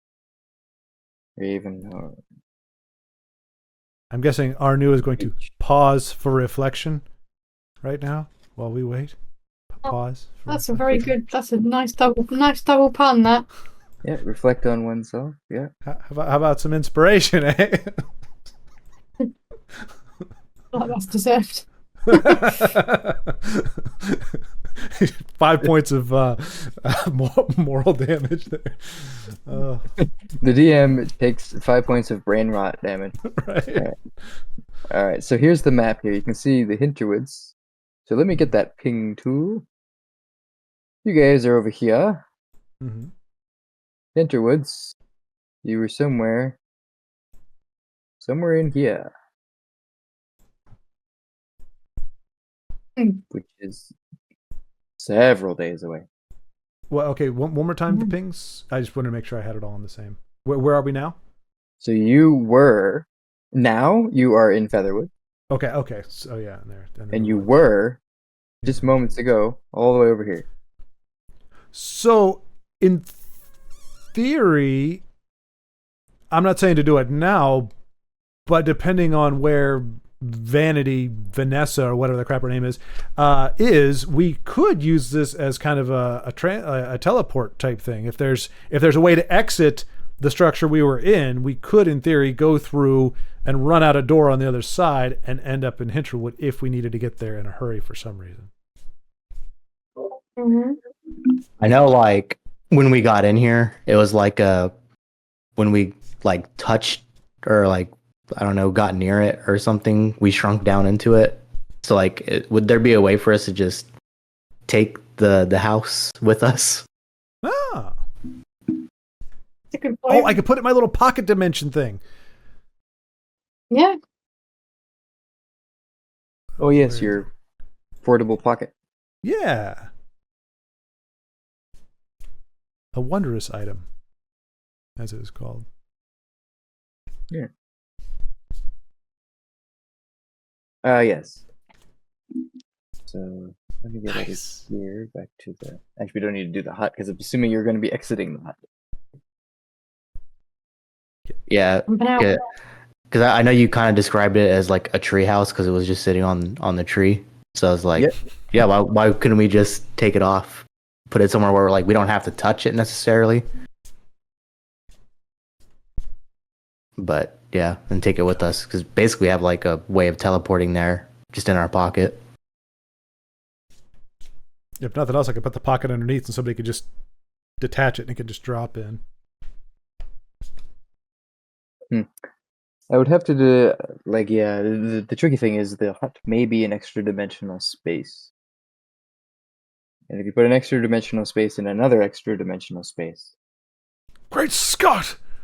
The time continuum could unravel and we could be destroying the entire world! Exactly. I'm down for it! I'm taking it all with me! Yeah, I would just say it's at least an enchantment. There's part of an extra dimensional. No, it's not an extra dimensional space. It's not. Not this one. So yeah, you could put it in your portable pocket, remove the chainmail that's shoved in there, and put the birdhouse in there. If it's in there, and say the witch or hag comes back, could she come out of the pocket, or is it only when Palantir opens the and gets the house out? I'm thinking, right? Isn't that the way it works? Like if it's sealed up from they can't get out from the inside, can they? I mean, it's my pocket, dang it. They can't be busting out of my pocket without my permission. I think there is a way to escape it. I think it describes it somewhere in the list. I can look at it later. Pretty sure you could. Oh, creature within the hole's extra-dimensional space can use action to make a DC 10 strength check. Forces its way out and appears within 5 feet of the portable pocket or the creature carrying it. Okay, so they can, and it wouldn't even be all that hard. It is. Although they're hags, I don't know how much strength they have. Hags are pretty burly. Of course they are. Well, I mean, that would be, I'm not going to lie, that would creep me out a little bit knowing that I could have an ugly hag popping out like while I'm trying to sleep. Yep. Can I put the portable pocket in like something that I can lock so that they can come out of the pocket, but they can't. Yeah, so long as it's not another extra dimensional space. Yeah, maybe. Well, I think we should take it. I think that's a good idea. But I'm gonna try to find something that I can put my pocket in, so that I just don't have to worry about one of those ugly things popping out at me. Nice. Whilst I'm. So you open the pocket, take out the chainmail, put the chainmail inside the hat, and you're like, haha, now the chainmail can fit inside this pocket as well. And then you Oh yeah. Yeah, then you basically untie the. Why not? Let's just roll for that. It's fun. Sleight of hand from you, Val and Teal, because you have decent sleight of hand. You don't get to use it too much. Sleight of hand check to untie. 23. Yep, easily done. You managed to untie the little threads that wrap the birdhouse around the branch, and you now have the witch's hut in your pocket. And I'm happy to see you all too. That's Yeah. And the ravens around the area just go and fly off. So we now have a witch's hut in a portable pocket. In the meantime, well, it's safe to say nothing will climb out of it. I'm going to call it my appalling pocket. Yep. Until creepy hands start crawling out, like that movie where that scary creature basically crawled out of the television. I can't remember what movie that's called, but you know exactly what I'm picturing. Oh, The Ring. The Ring. Oh, that's what. Okay, never seen it. Just know that scene. For the record, the pocket is not being stored in my pants anywhere, so it is definitely somewhere else. Just like long fingernails out of your back pocket. Ah! Yeah. So you don't have to worry about that necessarily, but you're in the woods, Featherwood proper right now. Having descended the hut in the tree, and the snow has continued to fall during that time. So there's still a fine layer of icy snow over top the leaves, so it's very crunchy and loud. But you're free to explore the rest of the woods if you'd like, or you can head back to Ravenhorn. I would say probably only an hour, maybe hour and a half has passed. So we still got time to kill, right? That's like since we even first left. Are my ravens still circulating at the moment, or have they gone dormant? I still think they're here. I think it lasts for like an hour or something like that, maybe a bit longer, maybe shorter, but they're we'll say they're still here. Okay, I'll just get them to scout around and then we can always head in if they see anything of interest, we can head in that direction, can't we? Yeah, for sure. Let me just double check that thingy of stuff. But you guys learned that the lair, there's another powerful witch there. It's a pretty nasty little lair. So at least you know more information about what's in the Hinterwoods. 12 hours. So yes, they're still here. The birds.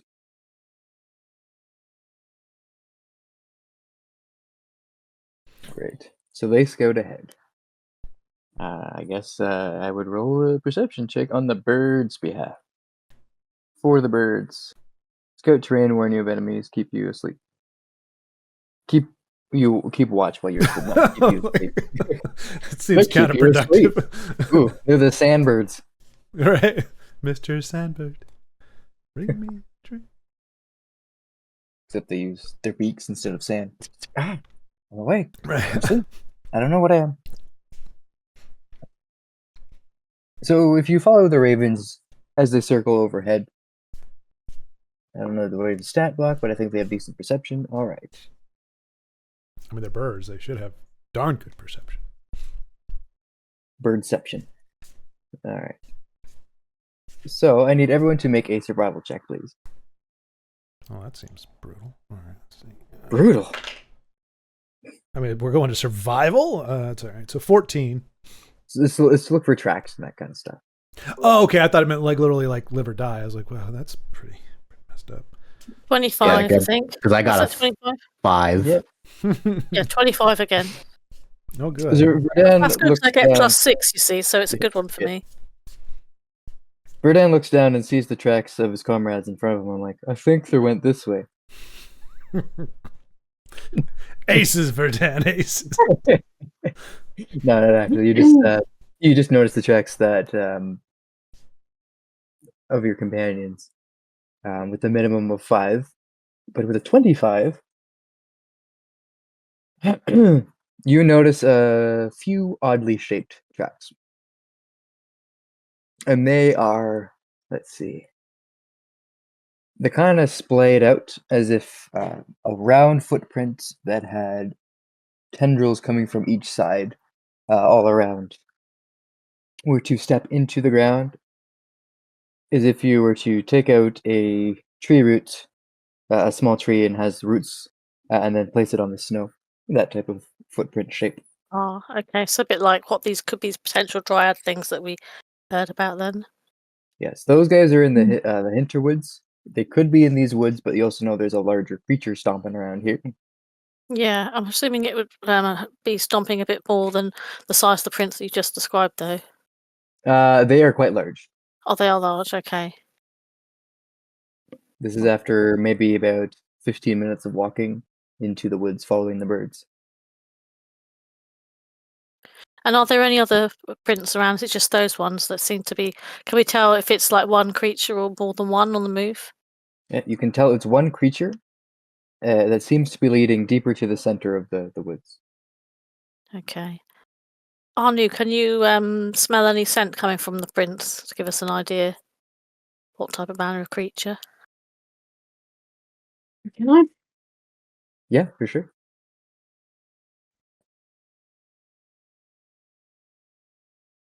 It's funnier to think of a bipedal animal-like creature, because when you're on 4 legs, you're like, okay, but when you're standing up, you're like, okay, gotta get down there. It's kind of more the unusual Yeah. shape of the prints that made me think of it as well. That like if there's a woody scent, we'd kind of know it's probably something tree dryady based. I'm just going to put my camera off while I have dinner because it's just arrived. Awesome. Enjoy your hors d'oeuvres. Does it look like something? Does it look like a creature that is, or like on four legs or two? It's walk on with? 2. Yeah, it's on 2 legs, and you definitely notice a scent of wood and ozone associated with the prints. Wooden what? Ozone, like magic. So athlete's foot. No. Don't deny my interpretation. I deny everything I wish. It's kind of more like an ozone. It's kind of like electricity type sort of scent, almost like that smell. A bit like a lightning storm or something. Maybe something electric. Yeah, I was going for more like the smell of, or the arcane in general. You know that arcane smell? Yeah, as it wafts through the breeze.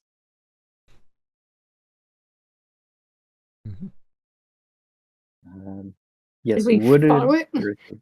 If it leads to the center, you're welcome to follow it. Okay. I was gonna say, there's something out here, so it's up to you if you want to proceed with. Wow, you definitely hear it coming. They would hear you come. It's rude, because it's very. As you walk, you can hear the leaves. Every step. How deep are the prints? Like, does it an indication of size or weight? Yes, you can see the prints go much deeper than yours into the earth itself. Yours kind of stay on the snow, sinking into the leaves.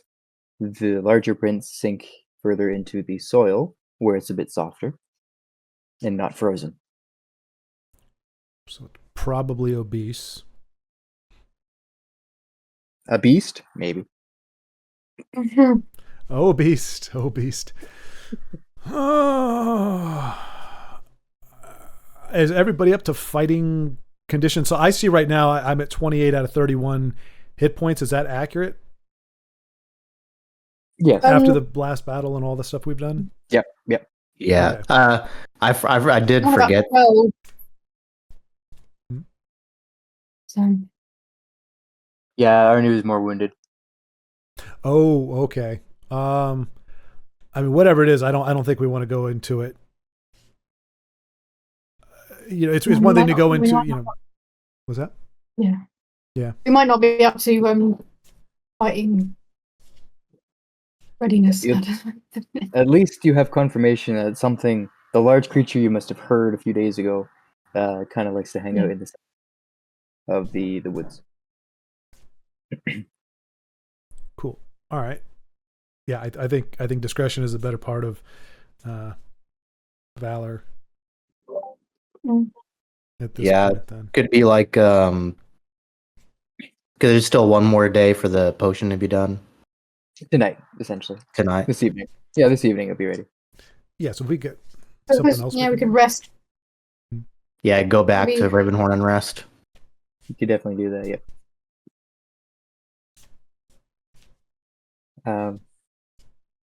But nearby these prints, you also notice a small creek. I'm forgetting this is a feature. That's a feature, not a bug. See here. Give me 2 seconds. Go here. It just works. Yep. And then I go over here. Here. And then, oh man. And I go over here. Go. Lower to faster. Let's see. Is there. Yep, pretty much through the set. Alright. You notice that there is a stream going through this part of the woods here as you're getting near the center. And you can see that there's a layer of frozen ice. We'll just carry the survival check from earlier as you guys are all there. So Tenno, you rolled the highest on this. In addition to the prints you see, you notice the creek, the water level has dropped and there is a frozen layer of ice above it. So the stream froze essentially, and the pressure, the barometric pressure dropped, so the water level lowered, and there's that layer of ice still sitting where that creek used to be, the level used to be. So with the signs of nature, you know that with the low pressure dropping, the pressure dropping, there is a storm coming within the next couple days. Uh-oh. Is so I may have missed it from the when I was in the bathroom or something, but is this sudden winter? Is this normal? I don't remember it. Right. Missed it's minus 14 degrees Celsius right now, so it's a bit chilly. Oh, okay. It's Okay. cold. It's cold. But I mean, is this sudden? Like, is this like just the changing of seasons, and we just happen to be in it, or did something happen that is suddenly bringing winter? So you started the campaign essentially late fall, so it was chilly. It was getting cold. Okay. And then the other days got colder. There was sometimes a little bit of snowflakes falling, but not a lot. There was rain. This is a much colder day, unseasonably cold. Okay. But it happens to be just a colder day as the currents and airflows from probably the ocean tend to circulate. Ravenhorn is pretty close to the coast, all things considered. So yes, it is cold and it's snowing. So the stream no longer dried up because this comes all the way from the wellspring. So at least it was flowing. But yeah, indication that a storm is coming in the next couple days. Just pretty nasty snow squall likely. Well, luckily we'll be inside somebody's head for a while, so that's nice and toasty in there. Maybe. Fingers crossed. Or not. Maybe it's cold. I don't know. So is there anything else productive? Oh, no, we're going to go rest. Yeah. Okay. All right. Yeah. Cool. Well, I walk more carefully because the ground is slick. Gotcha. It's mostly like a layer of snow on top of the leaves that are still there, so there's not enough snow accumulation to be slippery. Then Just very loud and crunchy. Then I'm just. You can still walk. You can still definitely walk. It'd be funny. Right. Everybody else is just walking way ahead. You guys will regret it if it ever does freeze over. You land on your butt and you'll feel silly.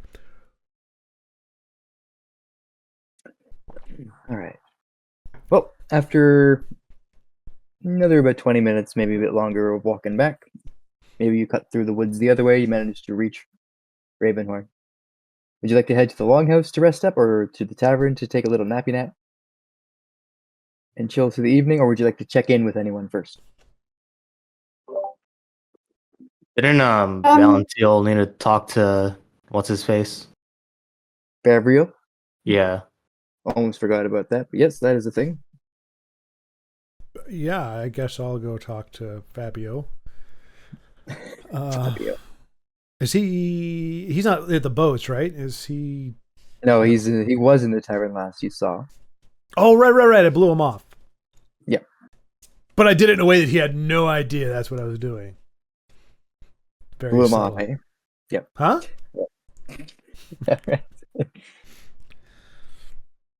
So I shall go to the tavern. goes to seek out Fabriel. So I guess you all go to the tavern. All right, I gotta find my notes. Where is he? Don't eat the fish. Yes, don't eat the fish. Shouldn't have to be said, but yeah, that's fish for breakfast. What kind of craziness? All right. See, what time would it be? Maybe about lunchtime. So yeah, you head in there, and Fabriel is eating the lunch special. Brave man. Brave man. Luckily, it's not the breakfast special. Fish. What is the one entrails. special? That's a It's good just gruel without the fish. question. There you go. That's fine. I guarantee it's the fish that does you in. Mm. All right. So he's enjoying his meal. He waves you over, Valentil, when he sees you. Just you. Valentil, good to see you. A private word, if I may. Yes, sir. I can take some time for you now. My very busy things and difficult things and trying things that I did are done. So, what can I do for you, sir? I'm sure. Well, see, I wanted to talk to you about a few things. First of all, tragic what happened with Zanak. Hmm. I heard he was going to be released soon. And just as a reminder, Zanak claimed that Favriel hired him to steal the volcanic egg before he succumbed to the rotlight. He became a puddle of ooze. And the other thing that happened last time is you, just a quick recap that I forgot, you reached the longhouse crawl space, and there was the volcanic egg in there. So breaking the lock to get the chest open, you're like, oh no, what do we do? So you managed to convince the Yarskona, at least for the moment, that we found it like that. And so you put it in the wizard's tower. So the volcanic egg is there now. So yeah, tragic. What happened with Zanak? Yeah. Truly, he was a great man. You know, he's somebody that I trusted implicitly. Once I caught him, he was paragon of virtue. Interesting take.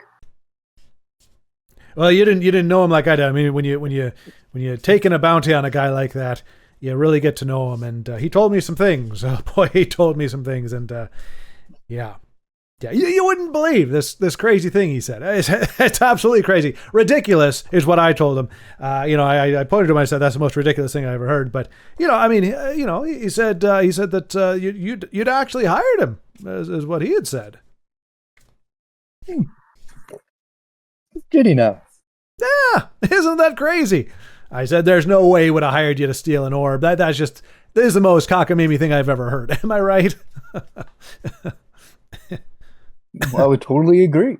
Why would someone from the mainland hire Zanak and send him the entire month's journey over here, and then an entire month's journey back? Well, that is quite the risk. Zanak must have been held in quite high esteem. No, I think if anyone were to hire Zanak, it was someone from the island. And that's why I'm here, Valentia. Hmm. As I hinted at in my messages, there's more going on than we realize. And, you know, I would only trust the delivery and recovery of the volcanic egg to only you or myself. Journey is far too perilous for a petty thief. History proves you correct, as it turns out. No, Although, I will admit. Hmm? Go ahead. No. No, you go ahead. I'll finish. I was going to say, although disposable minions really aren't all that bad. I mean, nothing. Low risk, low reward. Or low risk, high reward. You send a little petty thief out. If he gets the job done, well, hey, great. If he doesn't, well, he just passes away and nobody really cares. Turns into a pile of ooze, as it were. It's actually kind of brilliant. I'm not going to lie. I think if somebody did that, that would be just a mastermind, really. Indeed. Well, in spite of all that, he did make it back to the mainland, but then he came back to here, which is very curious. Mm-hmm. But either way, I thought I should investigate on my own. Was I not doing an investigatoriness to your liking, sir? Oh, you definitely do. You definitely are. And I admit I definitely would like to lay my hands on the egg, to study it. But that is also why I am here, to ensure that you succeed in curing the rot blight. We have to play the long game. For if this egg is offered as a reward, we have to get it legitimately and legally. Wouldn't want you to be harangued and hewn now, wouldn't we, before you acquire it? Definitely not hewn. The harangue part, I'm not sure I could go either way on, but yeah, I definitely don't want the hewn part. That sounds incredibly painful. That said, what exactly is I mean, there's a lot of risk here with the rot blight, and I know why I'm taking the risk. Why would you take the risk for an egg? It seems that could very well have zero potential. Indeed. I need to pull up my notes and something. Because this is for Valentina. Backstories. Clickety clack. Loading. The buffering. Loading screen, which I think has a name. I think it's called a throbber. Terrible name. Throbber? Throbber. Throbber? Oh, gosh. Yeah. Don't throb me. All right, so that is there. I can hop back and forth between the two, I believe. No. There we go. That's better. So, Valentina, I need you to make a insight check, please.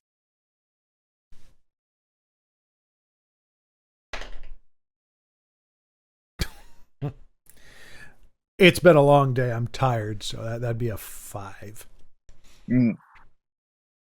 Okay. I did a lot. I broke some mirrors today. Okay, Gotcha. That takes a lot out of you. I will say, since you know Fabriel, part of your background, you know him very well, so you would have advantage on this roll. This 5 is terrible. Yeah. He rolls it at 1. How about a 6? All right, with a 6. All right. You still know Fabriel, but yes, I guess it's been a long day for Valentina. But you do notice, at least, that when you asked him about Zanak hiring him, he did one of these, his hand behind his neck. And then you saw him, as he began to explain himself again, do one of these. His normal baseline when he talks is like this, hands folded out in front of him. Mm-hmm. But when you asked him, he did one of these, then recovered to one of these before going back to that. So you notice this, you see this, but anything beyond that is law. You catch it at the moment, but I guess Valentino is too engrossed in this conversation. Curious about the next question is, why would you risk something for a volcanic something like this that is so powerful and dangerous? And Fabriel replies, well, I wish to study it. I wish to prevent another cataclysm. And if it can't be returned to where it came from, it needs to be destroyed. Just between you and me. Destroy the egg. So recovery of the egg or destruction of the egg both work for you. Both work for me, yes. But like I said, we need to do this the proper way. The proper way. The proper way. Legal way, which is why I want to investigate north. Possibly Varalden, Asgardr. Because if Zenak was hired, it would be probably from one of those locations. And if not there, maybe Guard Harbor. Or maybe the northern settlements of Sefir. And the High Seas Trading Company. They've got connections. So maybe they would want the egg. There's more people who want this, Valentia. More people want it. Oh, I completely understand. I would say though, we do live in a wondrous age of communication, where you can send communications over long distances through any number of ways, as you well know, sir. So the idea, while it may be certainly likely that it came from up north, it would seem even more devilish and cunning if he was actually hired from somewhere else, maybe that was not in close proximity to throw off the trail. So perhaps it would even behoove us to search in the south. Good. I will get in touch with some of my contacts to investigate south as well. You bring up a good point, Valentia. Not sure why I brought up that point, but yes, I did. I did do that. Crazy with you. Yes, between you and Verdun, my presence here is also to ensure that both of you survive. And I guess the rest of your party as well. The larger the group, the better chances. It's very true. It's very true. So you and Verdun, is he apprised in all of this? Does he know all that's going on here? Does he have your confidence, or are you? I mean, how long have you known this fellow? Yeah, I've only known him for about as long as you have. He seems like a promising young wizard. I think he would do quite well. He's already doing research into the Inferno. But you are welcome to ask him more about that. It is not my place to reveal such things. No, yes. No, as a researcher, he may be top-notch. As anything else, let's just say I wouldn't ask him to light a cigar. But he's good people. He's good. All right. So is that all? Then you just, it was a very urgent thing for you to talk to me. You're just letting me know we got to find the egg. Well, that's what I want to talk to you about. But I have something for you. Excellent. I like things. And then he sits on the table in front of you. He produces from his bag 2 things. A bottle, which he says, this is the finest dwarven whiskey money can buy. Risky, eh? Whiskey.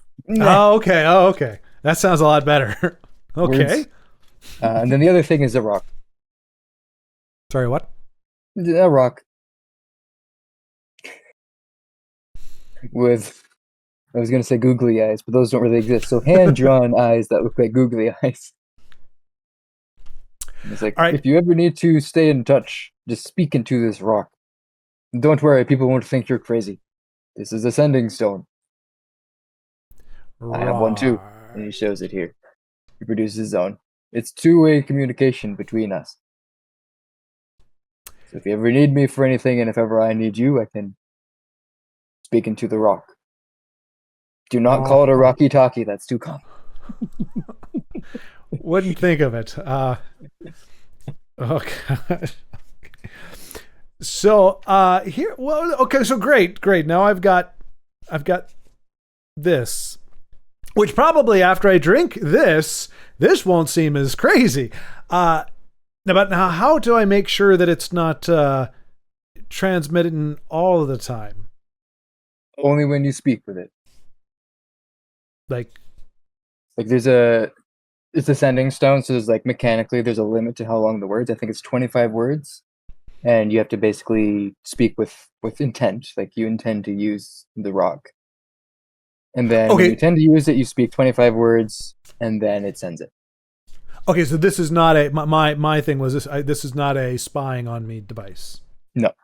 Okay. It is a two-way communication only, or one way, however you want to look at it. I was just meant if it was on all the, like if it was like, oh, I got my cell phone and I just put it in my pocket and it's recording. Like, I didn't want it to be one of those things where he's going to hear all our conversations.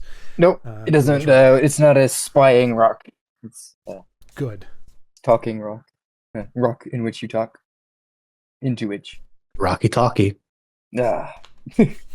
I told you he was bad.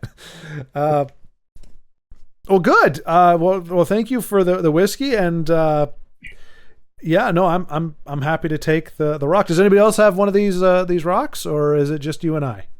Just you and I, you and me. We have rocks. Okay, I will rock you as soon as I have any information regarding the orb. Just out of curiosity, you mentioned if we couldn't discern anything about it, we'd have to destroy it. How would I go about doing that? That is part of my research as well. Seems harder to destroy than just throwing it at a rock. So no, and you mentioned that it's got destructive powers. How'd you come to that? When did I ever say that it has destructive powers? Oh, you said it must be destroyed, otherwise it could do great damage or harm. In the wrong hands, yes. Just like our friend. All those years ago. And Valentino. Your mind brings back Dar al-Sumer. As you blink and the years seem to melt away, Dar al-Sumer is ablaze. The sky choked with smoke and ash. The wars of Hvikrun, the lava dragon, echo through the scorched streets, and the dragonfire seems to come alive. Tongues of flame leap from building to building with almost unnerving precision, targeting specific structures, isolated groups of fleeting citizens.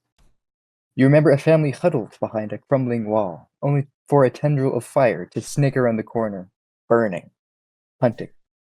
You remember Aramel, young and determined, trying to contain the inferno.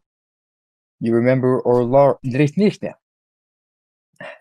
I can't actually tell if that's a name or not. You remember Olarit, grim and resolute, ushering terrified townsfolk through the smoke-filled streets. The memory of the fire still smolders within you, even though you try to bury it, though a constant reminder of the city's fall still lingers. 2.5 centuries have passed. The chaos of Dar al-Sumerg is a distant echo, a ghost of a memory.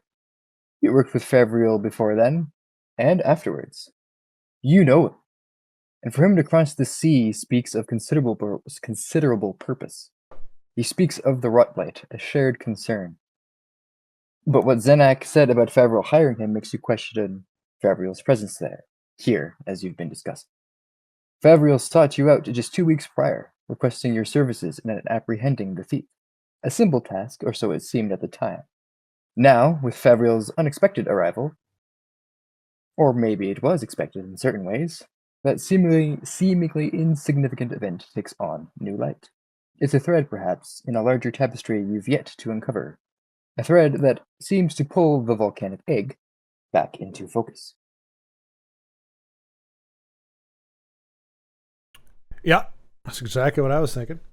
Well, so I guess I remembered most of that, honestly, but how did you come to wait? Well, so okay, you're just reminding me. But my curious thing was, how does he know about that and the link between that and the egg? Because I thought that was kind of somewhat understood by some people or suspected, but that nobody actually knew for sure, and only the people. He wasn't there back then, was he? He's not. He was. He was. Yes, he was. He's an oldie. He's an oldie. He is a high elf. Oh, I thought he was just like a dude with like a beard and a beer gut or something. Probably has that too. Did I know he was a high elf? Has that been? Yeah. I think it has, but it's probably been a long time. Okay. So If not, he was. that is my bad. Huh? If Well, no, not, yeah, that is my bad. it very well could have just slipped from memory. So, and I know that he was there. We both know each other was there. Yeah. Okay, so that line of questioning is stupid then. Okay, I thought he was not. Okay. Yeah. Okay. Oh, yeah. No. Absolutely. Right. Oof. You okay, Valentine? Don't eat the fish. It really just does a number on you. I hope you haven't done. I think the special for lunch doesn't have the fish, so I think you're okay. But yeah, don't do it. Oof. Having flashbacks. Okay. Well. Certainly. Yeah. No. We don't want to relive that nightmare again, do we? Certainly. That was horrible. So yeah. Well, thanks for the whiskey. Thanks for the rock, and I'll keep you posted. Sounds good. Oh, curious sighting, in case you're curious. Yes. On our journey here, we encountered, or rather noticed, a figure, vaguely humanoid shape, swimming in the water, in the middle of the ocean. It was a constant pace, but it seemed to outpace our ship at times. Not stopping, never ceasing. We kept tabs on it until we lost sight of it. But it could have been a merfolk, but its speed did not change until it dipped under the ocean as we got closer. It's a curious sighting.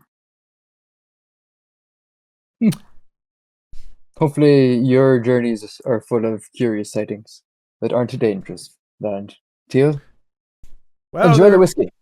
They're ugly. So yeah, no. Yes. Thank you very much. I will keep that in mind. And yeah. Let's do this thing. Let's find the thing. Gonna do it. Together. You will keep me informed if you find it, though, right? Yes, of course. We know it's here somewhere, but it will be given to us when we cure the rot plant. So I will do research into all fronts. Right. Yes. Verdun is your connection to the High King and the High King's court. So if you ever need favors from there, maybe he knows something or can acquire information. Oh, it makes sense now. That's how he got where he. So he's got friends in high places. It's all becoming clear now. All right. Well, it's been a pleasure, my friend. So yeah, thank you, and I'll get back to my chums, and we'll get back to work looking for this thing and getting this rot blight taken care of, because that's what we're here for. Excellent. Enjoy your rest, Volunteer. I look forward to your next update. I will say though, our Oozy friend, before he turned to ooze, he gave me a token of his desire to see me not die, which was nice. But he also gave me something that did actually indicate, it showed a correspondence, or revealed a correspondence between him and yourself regarding the acquisition of the egg. So I'm just really wanted to make sure that I'm completely misreading both him and the evidence that he put forward about the involvement between you two. Just so that I know we're on the up and up. All right, and what evidence do you present? Oh, I haven't got it on me at the moment. Of course, it was something that I've stashed away because it seemed to be of importance. But if there is no evidence, or if there shouldn't be any evidence, then obviously he made it up, and so therefore it isn't relevant here. Well, if you do find any evidence, anything you find is worthy of note, feel free to bring it to my attention. Okay, will do, sir. You take care now. you. Away I go. All right, and you can all enjoy a long rest before the evening. Yay. Oh, thank God.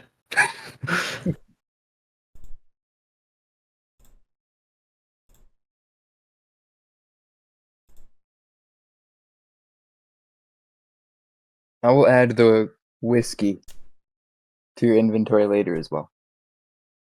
Does it have special powers, or does it just get me buzzed? It's an actual potion.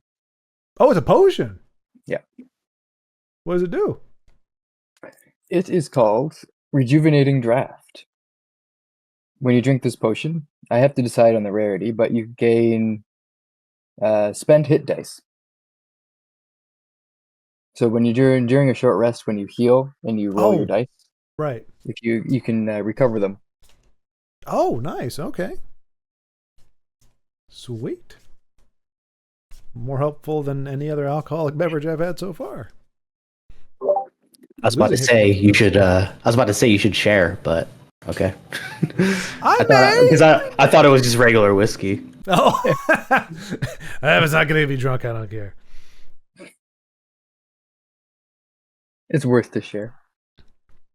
Although I think how they work is you drink it and then you get the benefits. I don't know if you might be able to get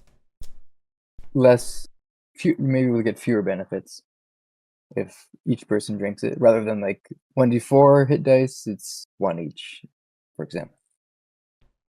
Oh, really quick, with the Rocky Talkie, how often can I use that? I know you said 25 words or less, right? Yeah, it has a few charges. Yeah. Do they reset, or do I need? They do reset. Yeah, there's a certain amount. It's Sending Stone. Is what the item is called. So we can look that up later. Okay. Well, another one. I didn't know if it would be a problem for me to test out real quick, but it's not necessary if it's got limited. It does. I think it's like a couple times a day, maybe once per long rest or something. It's something. Okay. You'll figure it out later. Cool. So enjoy a long rest. It is now hiccups. Okay. The hour is late then. The hour, yeah. Sending stones. Maybe it doesn't. Maybe you can do it all the time. No, the creature bears stone doesn't work. But if it does, you can just use it. Oh, next dawn. Wow, I had to read the whole thing to find that. All right. So yeah, once per dawn, it looks like. So, it is now the evening.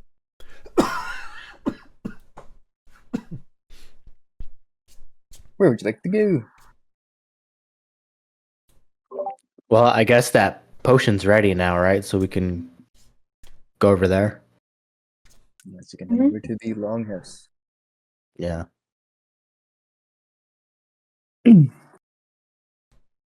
So, I can, if you want me to pull up the map just for a scene setter, I can. There's going to be no combat there unless you decide to punch everyone inside for no reason. I just had a question. Obviously, we're going to be doing this procedure soon, but do we need to look at if we're inside this lady's head, do we still have access to our spells and things while we're there? I mean, do we need to think about changing up our spells? I mean, not that I'm sure what we've got for such an adventure. You can definitely change what spells you need. You have all your abilities. Oh, I need to clear this out. The Afterganga is not there anymore. Incinerated him. There you go. So yeah, this is our way. let me just get rid of these guys. Chuck them over here. Yeah, you have all your abilities. So if you are suspecting some type of encounter, I was just thinking that in case there's any like divination-y type spells, because if we're going inside her head, we might need to sort of ascertain the information for the right areas to look. yeah, I will allow you to swap out spells as you get more information, but the seer will explain. Okay. At the head of as you walk into the longhouse, at the head of the large table in the center of the room, it's kind of like a fire pit with a table that wraps all the way around it. And at the head is the chair, the larger chair of the Yaroscona. And as you enter the longhouse, she looks up at you and says, "Ha! Friends, good to see you again." She stands up, walks over to you, greets you, extends her hand to give a heartfelt handshake to each of you.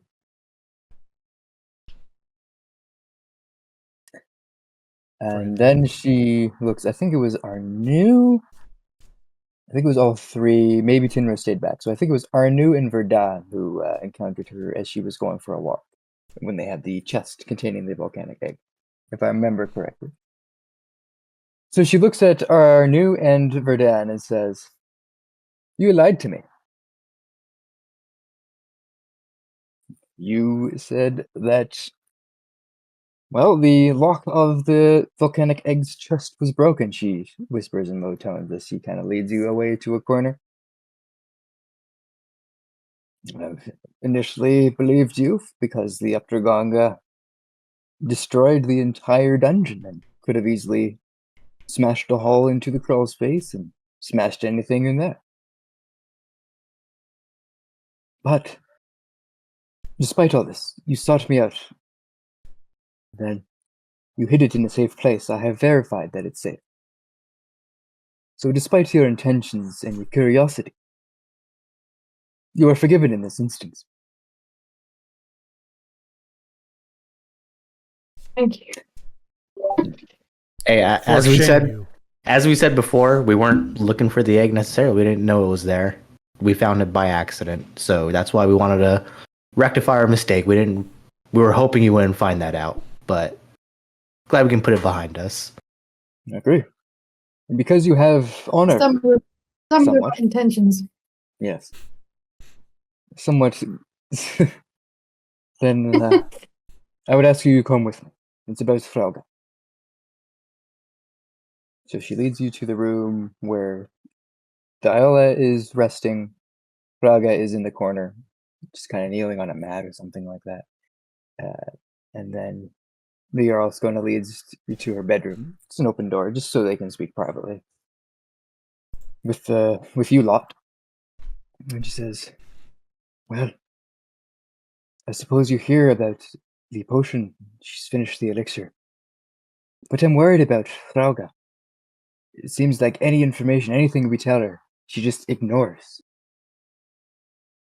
Anything we tell her about what's happening, she doesn't seem to absorb that information. I feel her mind may be like mine and has been addled by the Death Weaver's influence."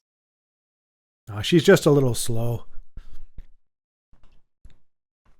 Yes. So, I'm afraid that, well, she may be able to assist you in entering Viola's subconscious. She can still do that. She may not learn anything. She might ignore that too. So I am entrusting you with anything you might be able to learn in Viola's subconscious. If she is aware of anything to do with her surroundings at all, or knows anything that might help us, it will be there. So I'm counting on the four of you to uncover the secrets of Theola's turbulent and unpredictable mind. And Verdun, can I have you make an Arcana check, please?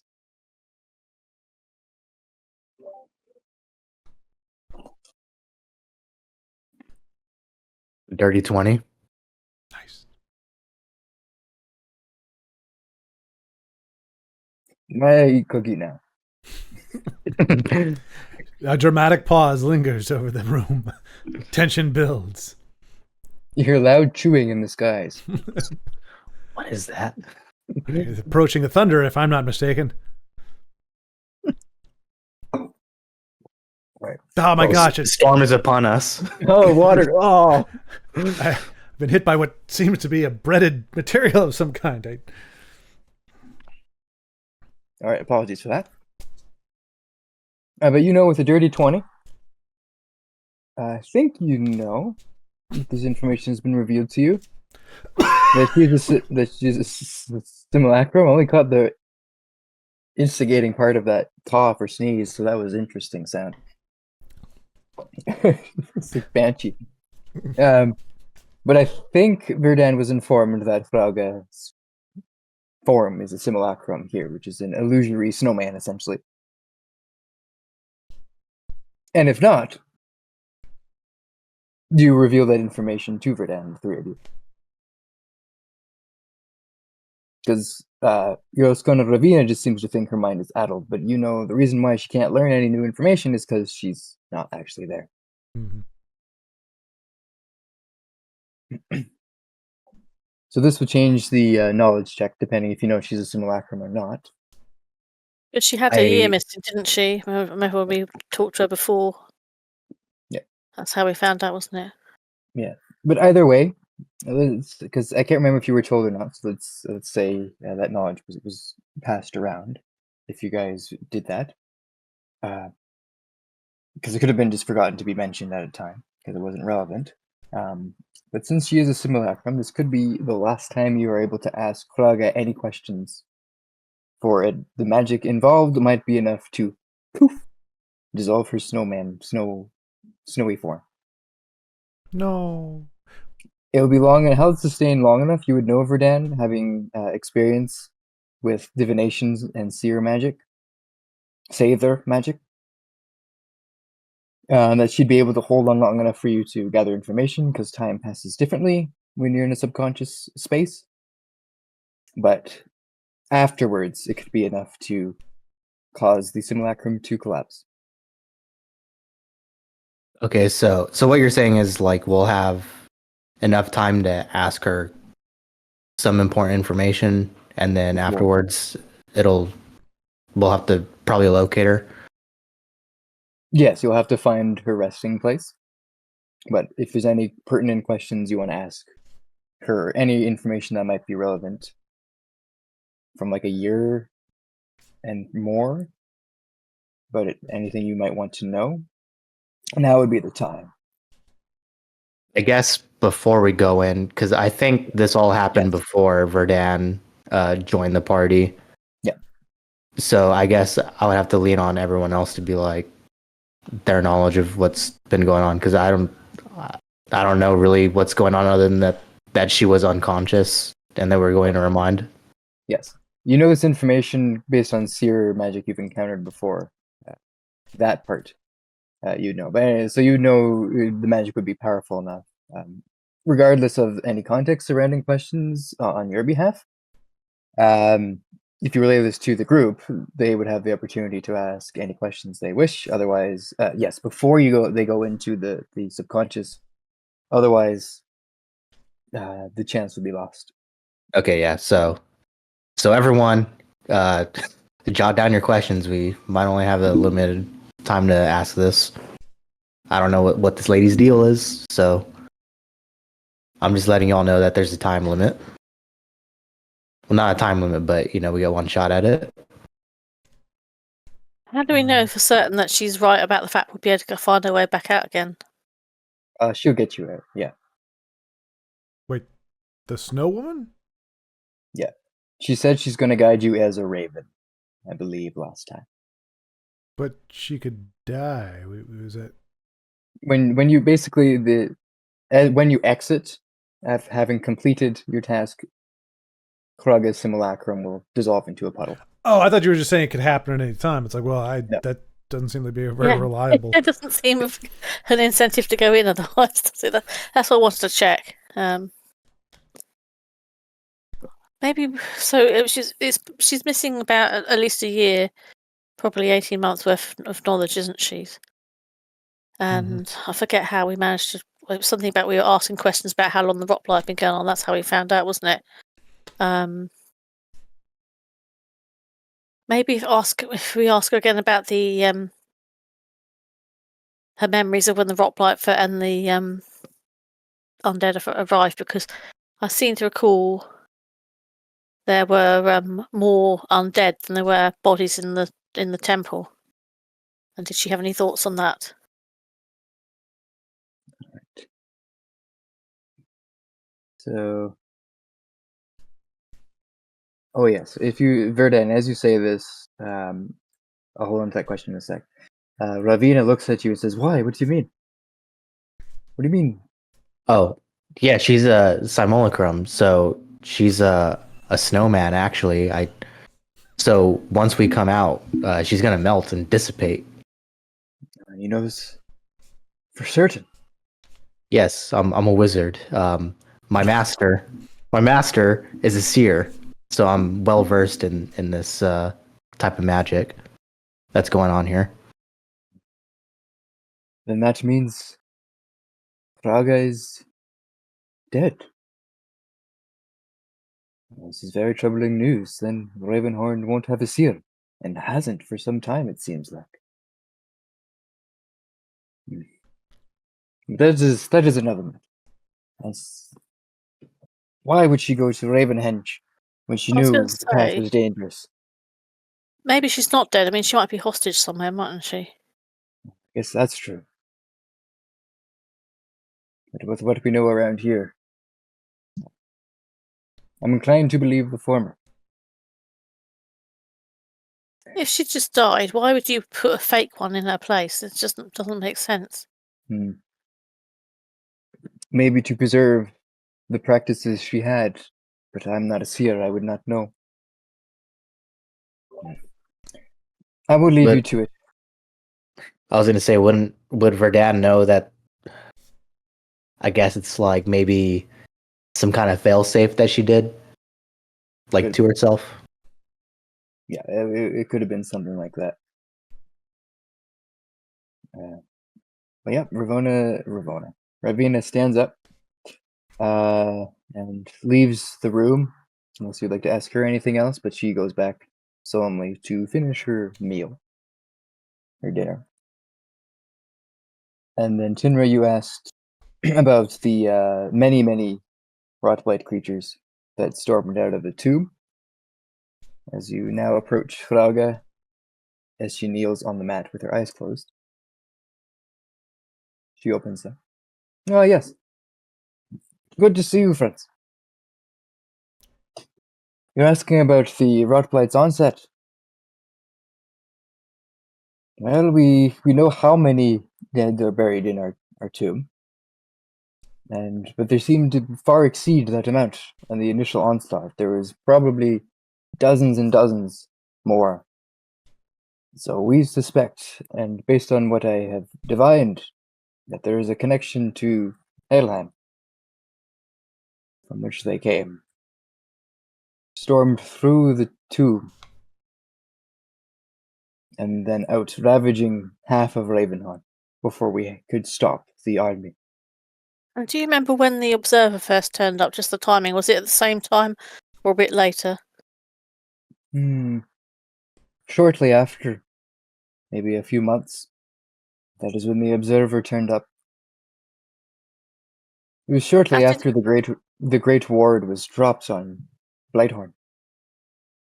Yeah, I was just wondering. Was he ever seen in that first onslaught? Was he ever seen coming out of the tomb with the undead, or where was he first seen?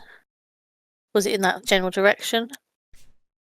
We suspect he came from the tomb, so he must be one of our fallen brethren, reanimated, but he was not present with the initial onslaught. It's shortly afterwards he was seen patrolling the area of the ward, which was much smaller at the time.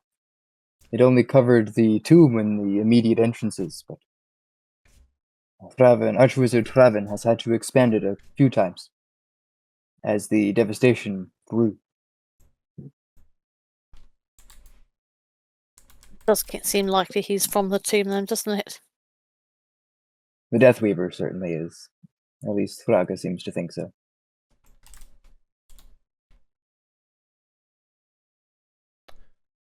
Was there anybody in the town or the village that was something of a voyeur or something like that who may be a logical source or person behind the overseer or the watcher person? The Observer? Yeah, exactly. No, we think he's acting on his own, as far as we know. No, but you said he was a fallen brethren. I'm just wondering if we know, was there anybody kind of that was all about observing people while they weren't looking, who might be? Ah, I see. The DM also sees now. It's hard to say.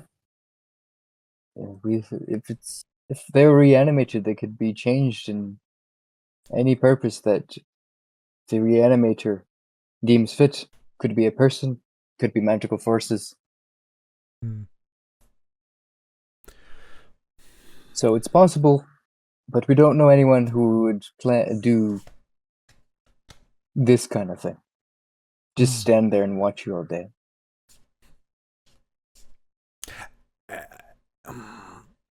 Did you? What's with the hair? He's got a bit of a fetish for that. Do you have any information on why he's going for hair?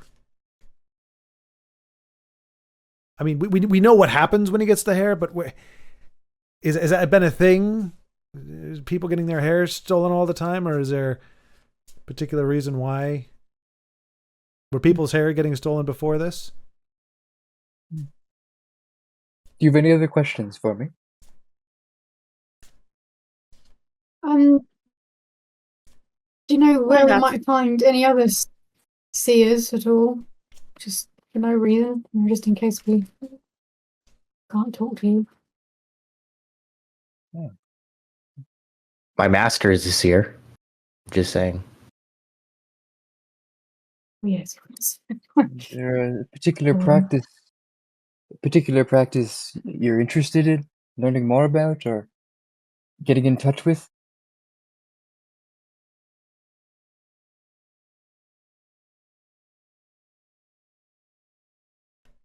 Well, have you had any insights or tried scrying to see if you can locate the source of the original evil?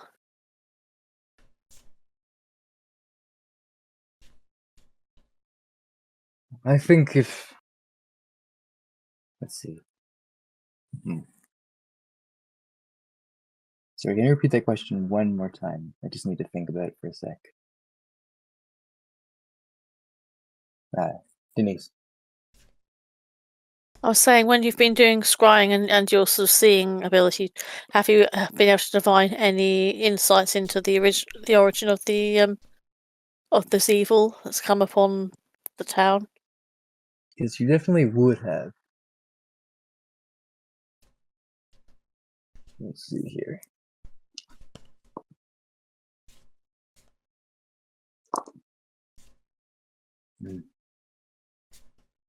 Okay, let's try this.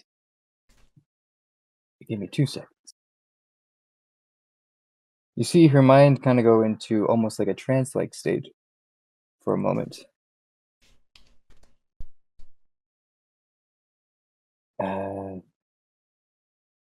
And she just recounts in a croaky voice that I won't do for sake of brevity and clarity.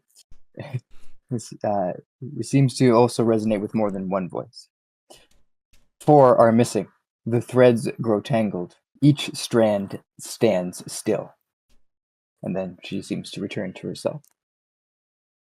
Ah. So 4 are missing. That's her, the mage, the lady whose head we're going into, and there's somebody else then. Who'd be the 4th one? Yes, unfortunately, Possibly, I was gonna say possibly the, what do you call her, Kurumi? Possibly. That's just my thoughts. Wasn't her spirit in the... Yeah, it could be, because her spirit was in the tower. One other question then. Have you heard of any reports, or when you've been scrying, seen any hags in the area? that one I'm going to roll percent to see when they would have first advented. Oops. I love oops. Oh no, more oops. Oh, oops all over the place. Oh dear. Yes, we heard whisperings of a hag coven, but nothing more.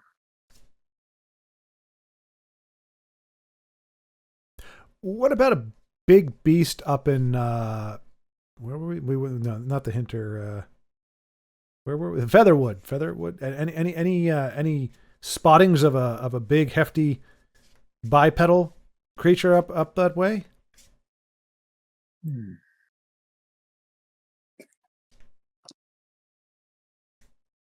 There is a legend of an ancient... Well, Ravenhorn was initially the site of druidic rituals. And many years ago,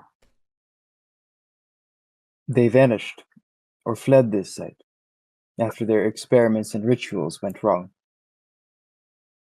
They're supposedly experimenting with, supernatural creatures.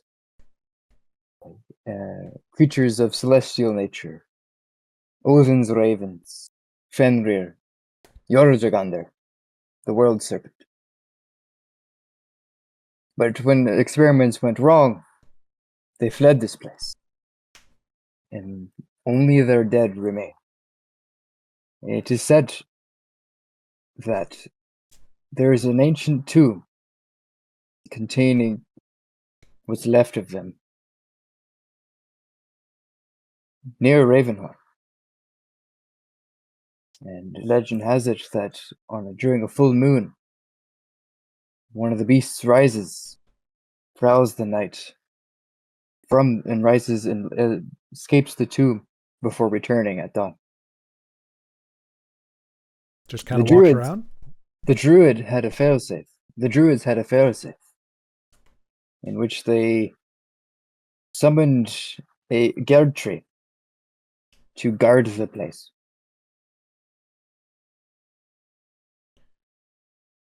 Until such a time as where it was no longer needed to. But that is all the legend says. Is the fact that the creatures walking around mean their failsafe failed? Or is it preventing people from going into the tomb? Centuries ago, and then she repeats this story again.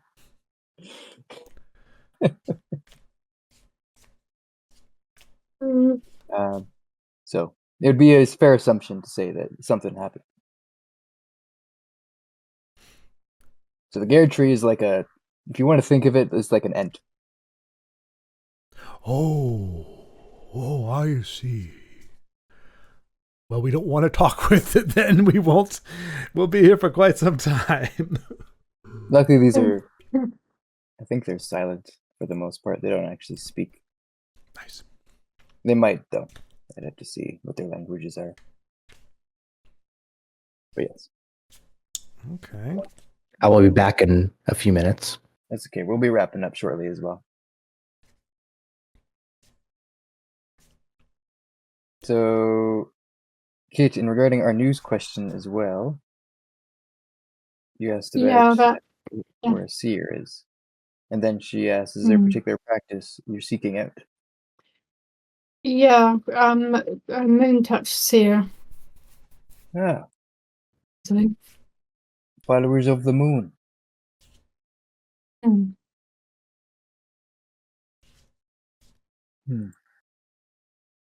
Yes, I think so. And let's see, let me just pull up a map real quick. And pull that up there. Oh no, I closed it. Hey, smart. Brilliant. Okay. Let's see.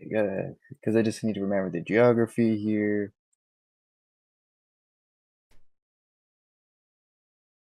Okay. Because it wouldn't be there, Yeah. It'd be quite a ways off. Alright, she replies. If you can reach out to any of those moon touch seers in Mountainside, far to the south, I'm sure they'd be able to help you.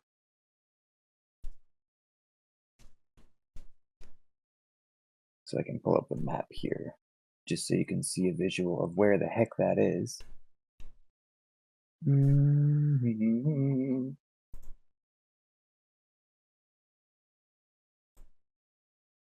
Mountainside. Where's Ravenhorn? Oh, there we go. Mountainside. Ah, that's even longer. Holy cow. Yeah.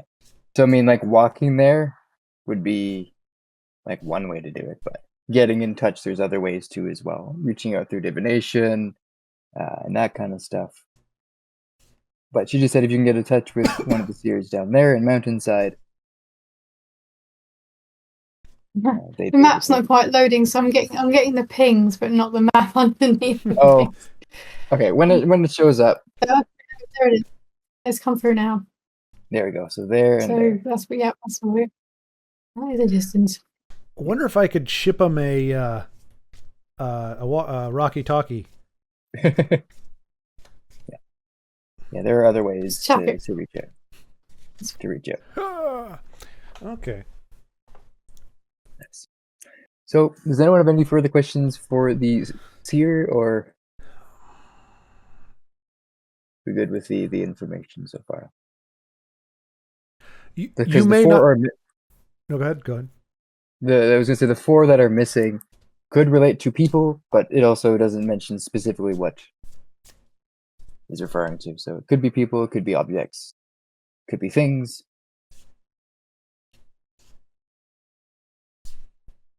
You may not know this, but do you know how many licks it takes to get to the center of a Tootsie Roll Tootsie Pop? 42. I knew it! I knew it! That's what I've been saying. Okay, good. Confirmation. All right, that's all. I'm good. That's all I needed to know. Probably going to get a rubbishy answer, but is it worth saying what four things people are missing? And then she might at least say things for all people, mightn't she? She will just go back into her trance state and just repeat the phrases again. So she's kind of like an AI chatbot. She can only say what's there. Simulacrums are weird. I'm sure some people run them differently, but when it says can't learn anything new, I'm like, okay. Yeah. Maybe that's been changed for the new version of the spell. Maybe not.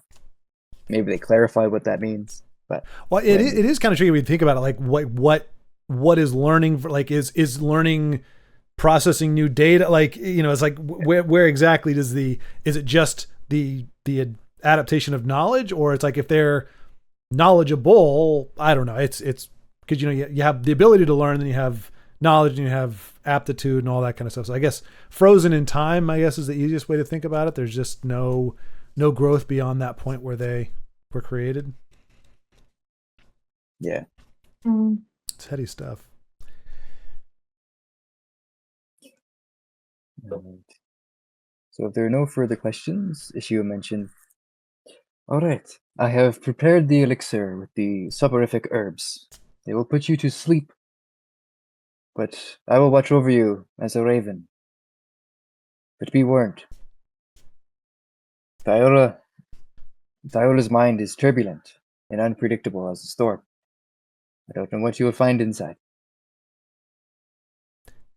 Is that her natural disposition, or is that because of whatever's put her under? She is a wind sorcerer. So she follows quite heavily the name Vithrolenfir, the Wind Witherer, in Hreisvelder, the one who makes winds, the hawk. She learns her magic from their inspiration. So as a result, her mind has become like a storm. And you mean literally? So we're going to be getting gusts of wind and gales and things of that nature. Possibly. Drink. I don't like these non-answers I'm getting right now.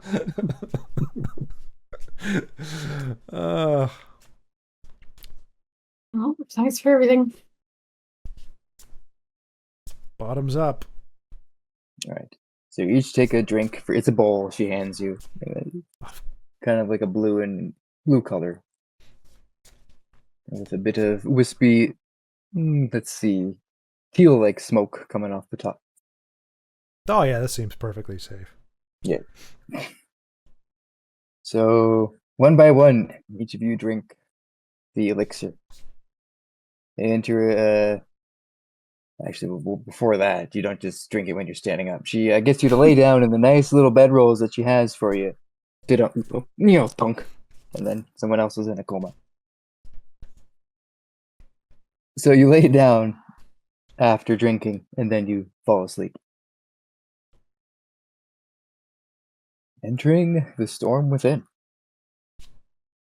As your eyes adjust to the environment around you, A field of verdant gray grass stretches before you, hedged by thick, swirling bands of cloud-like fog, with wisps of mist extending out like crooked boughs.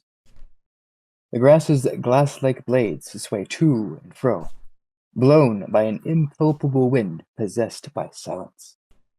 You feel the storm's presence. The sky, overcast and bleak, churns ceaselessly, the clouds hanging low, burdened by rain yet to fall. Yet the only sensations are the solid ground beneath your boots and the familiar weight of your equipment.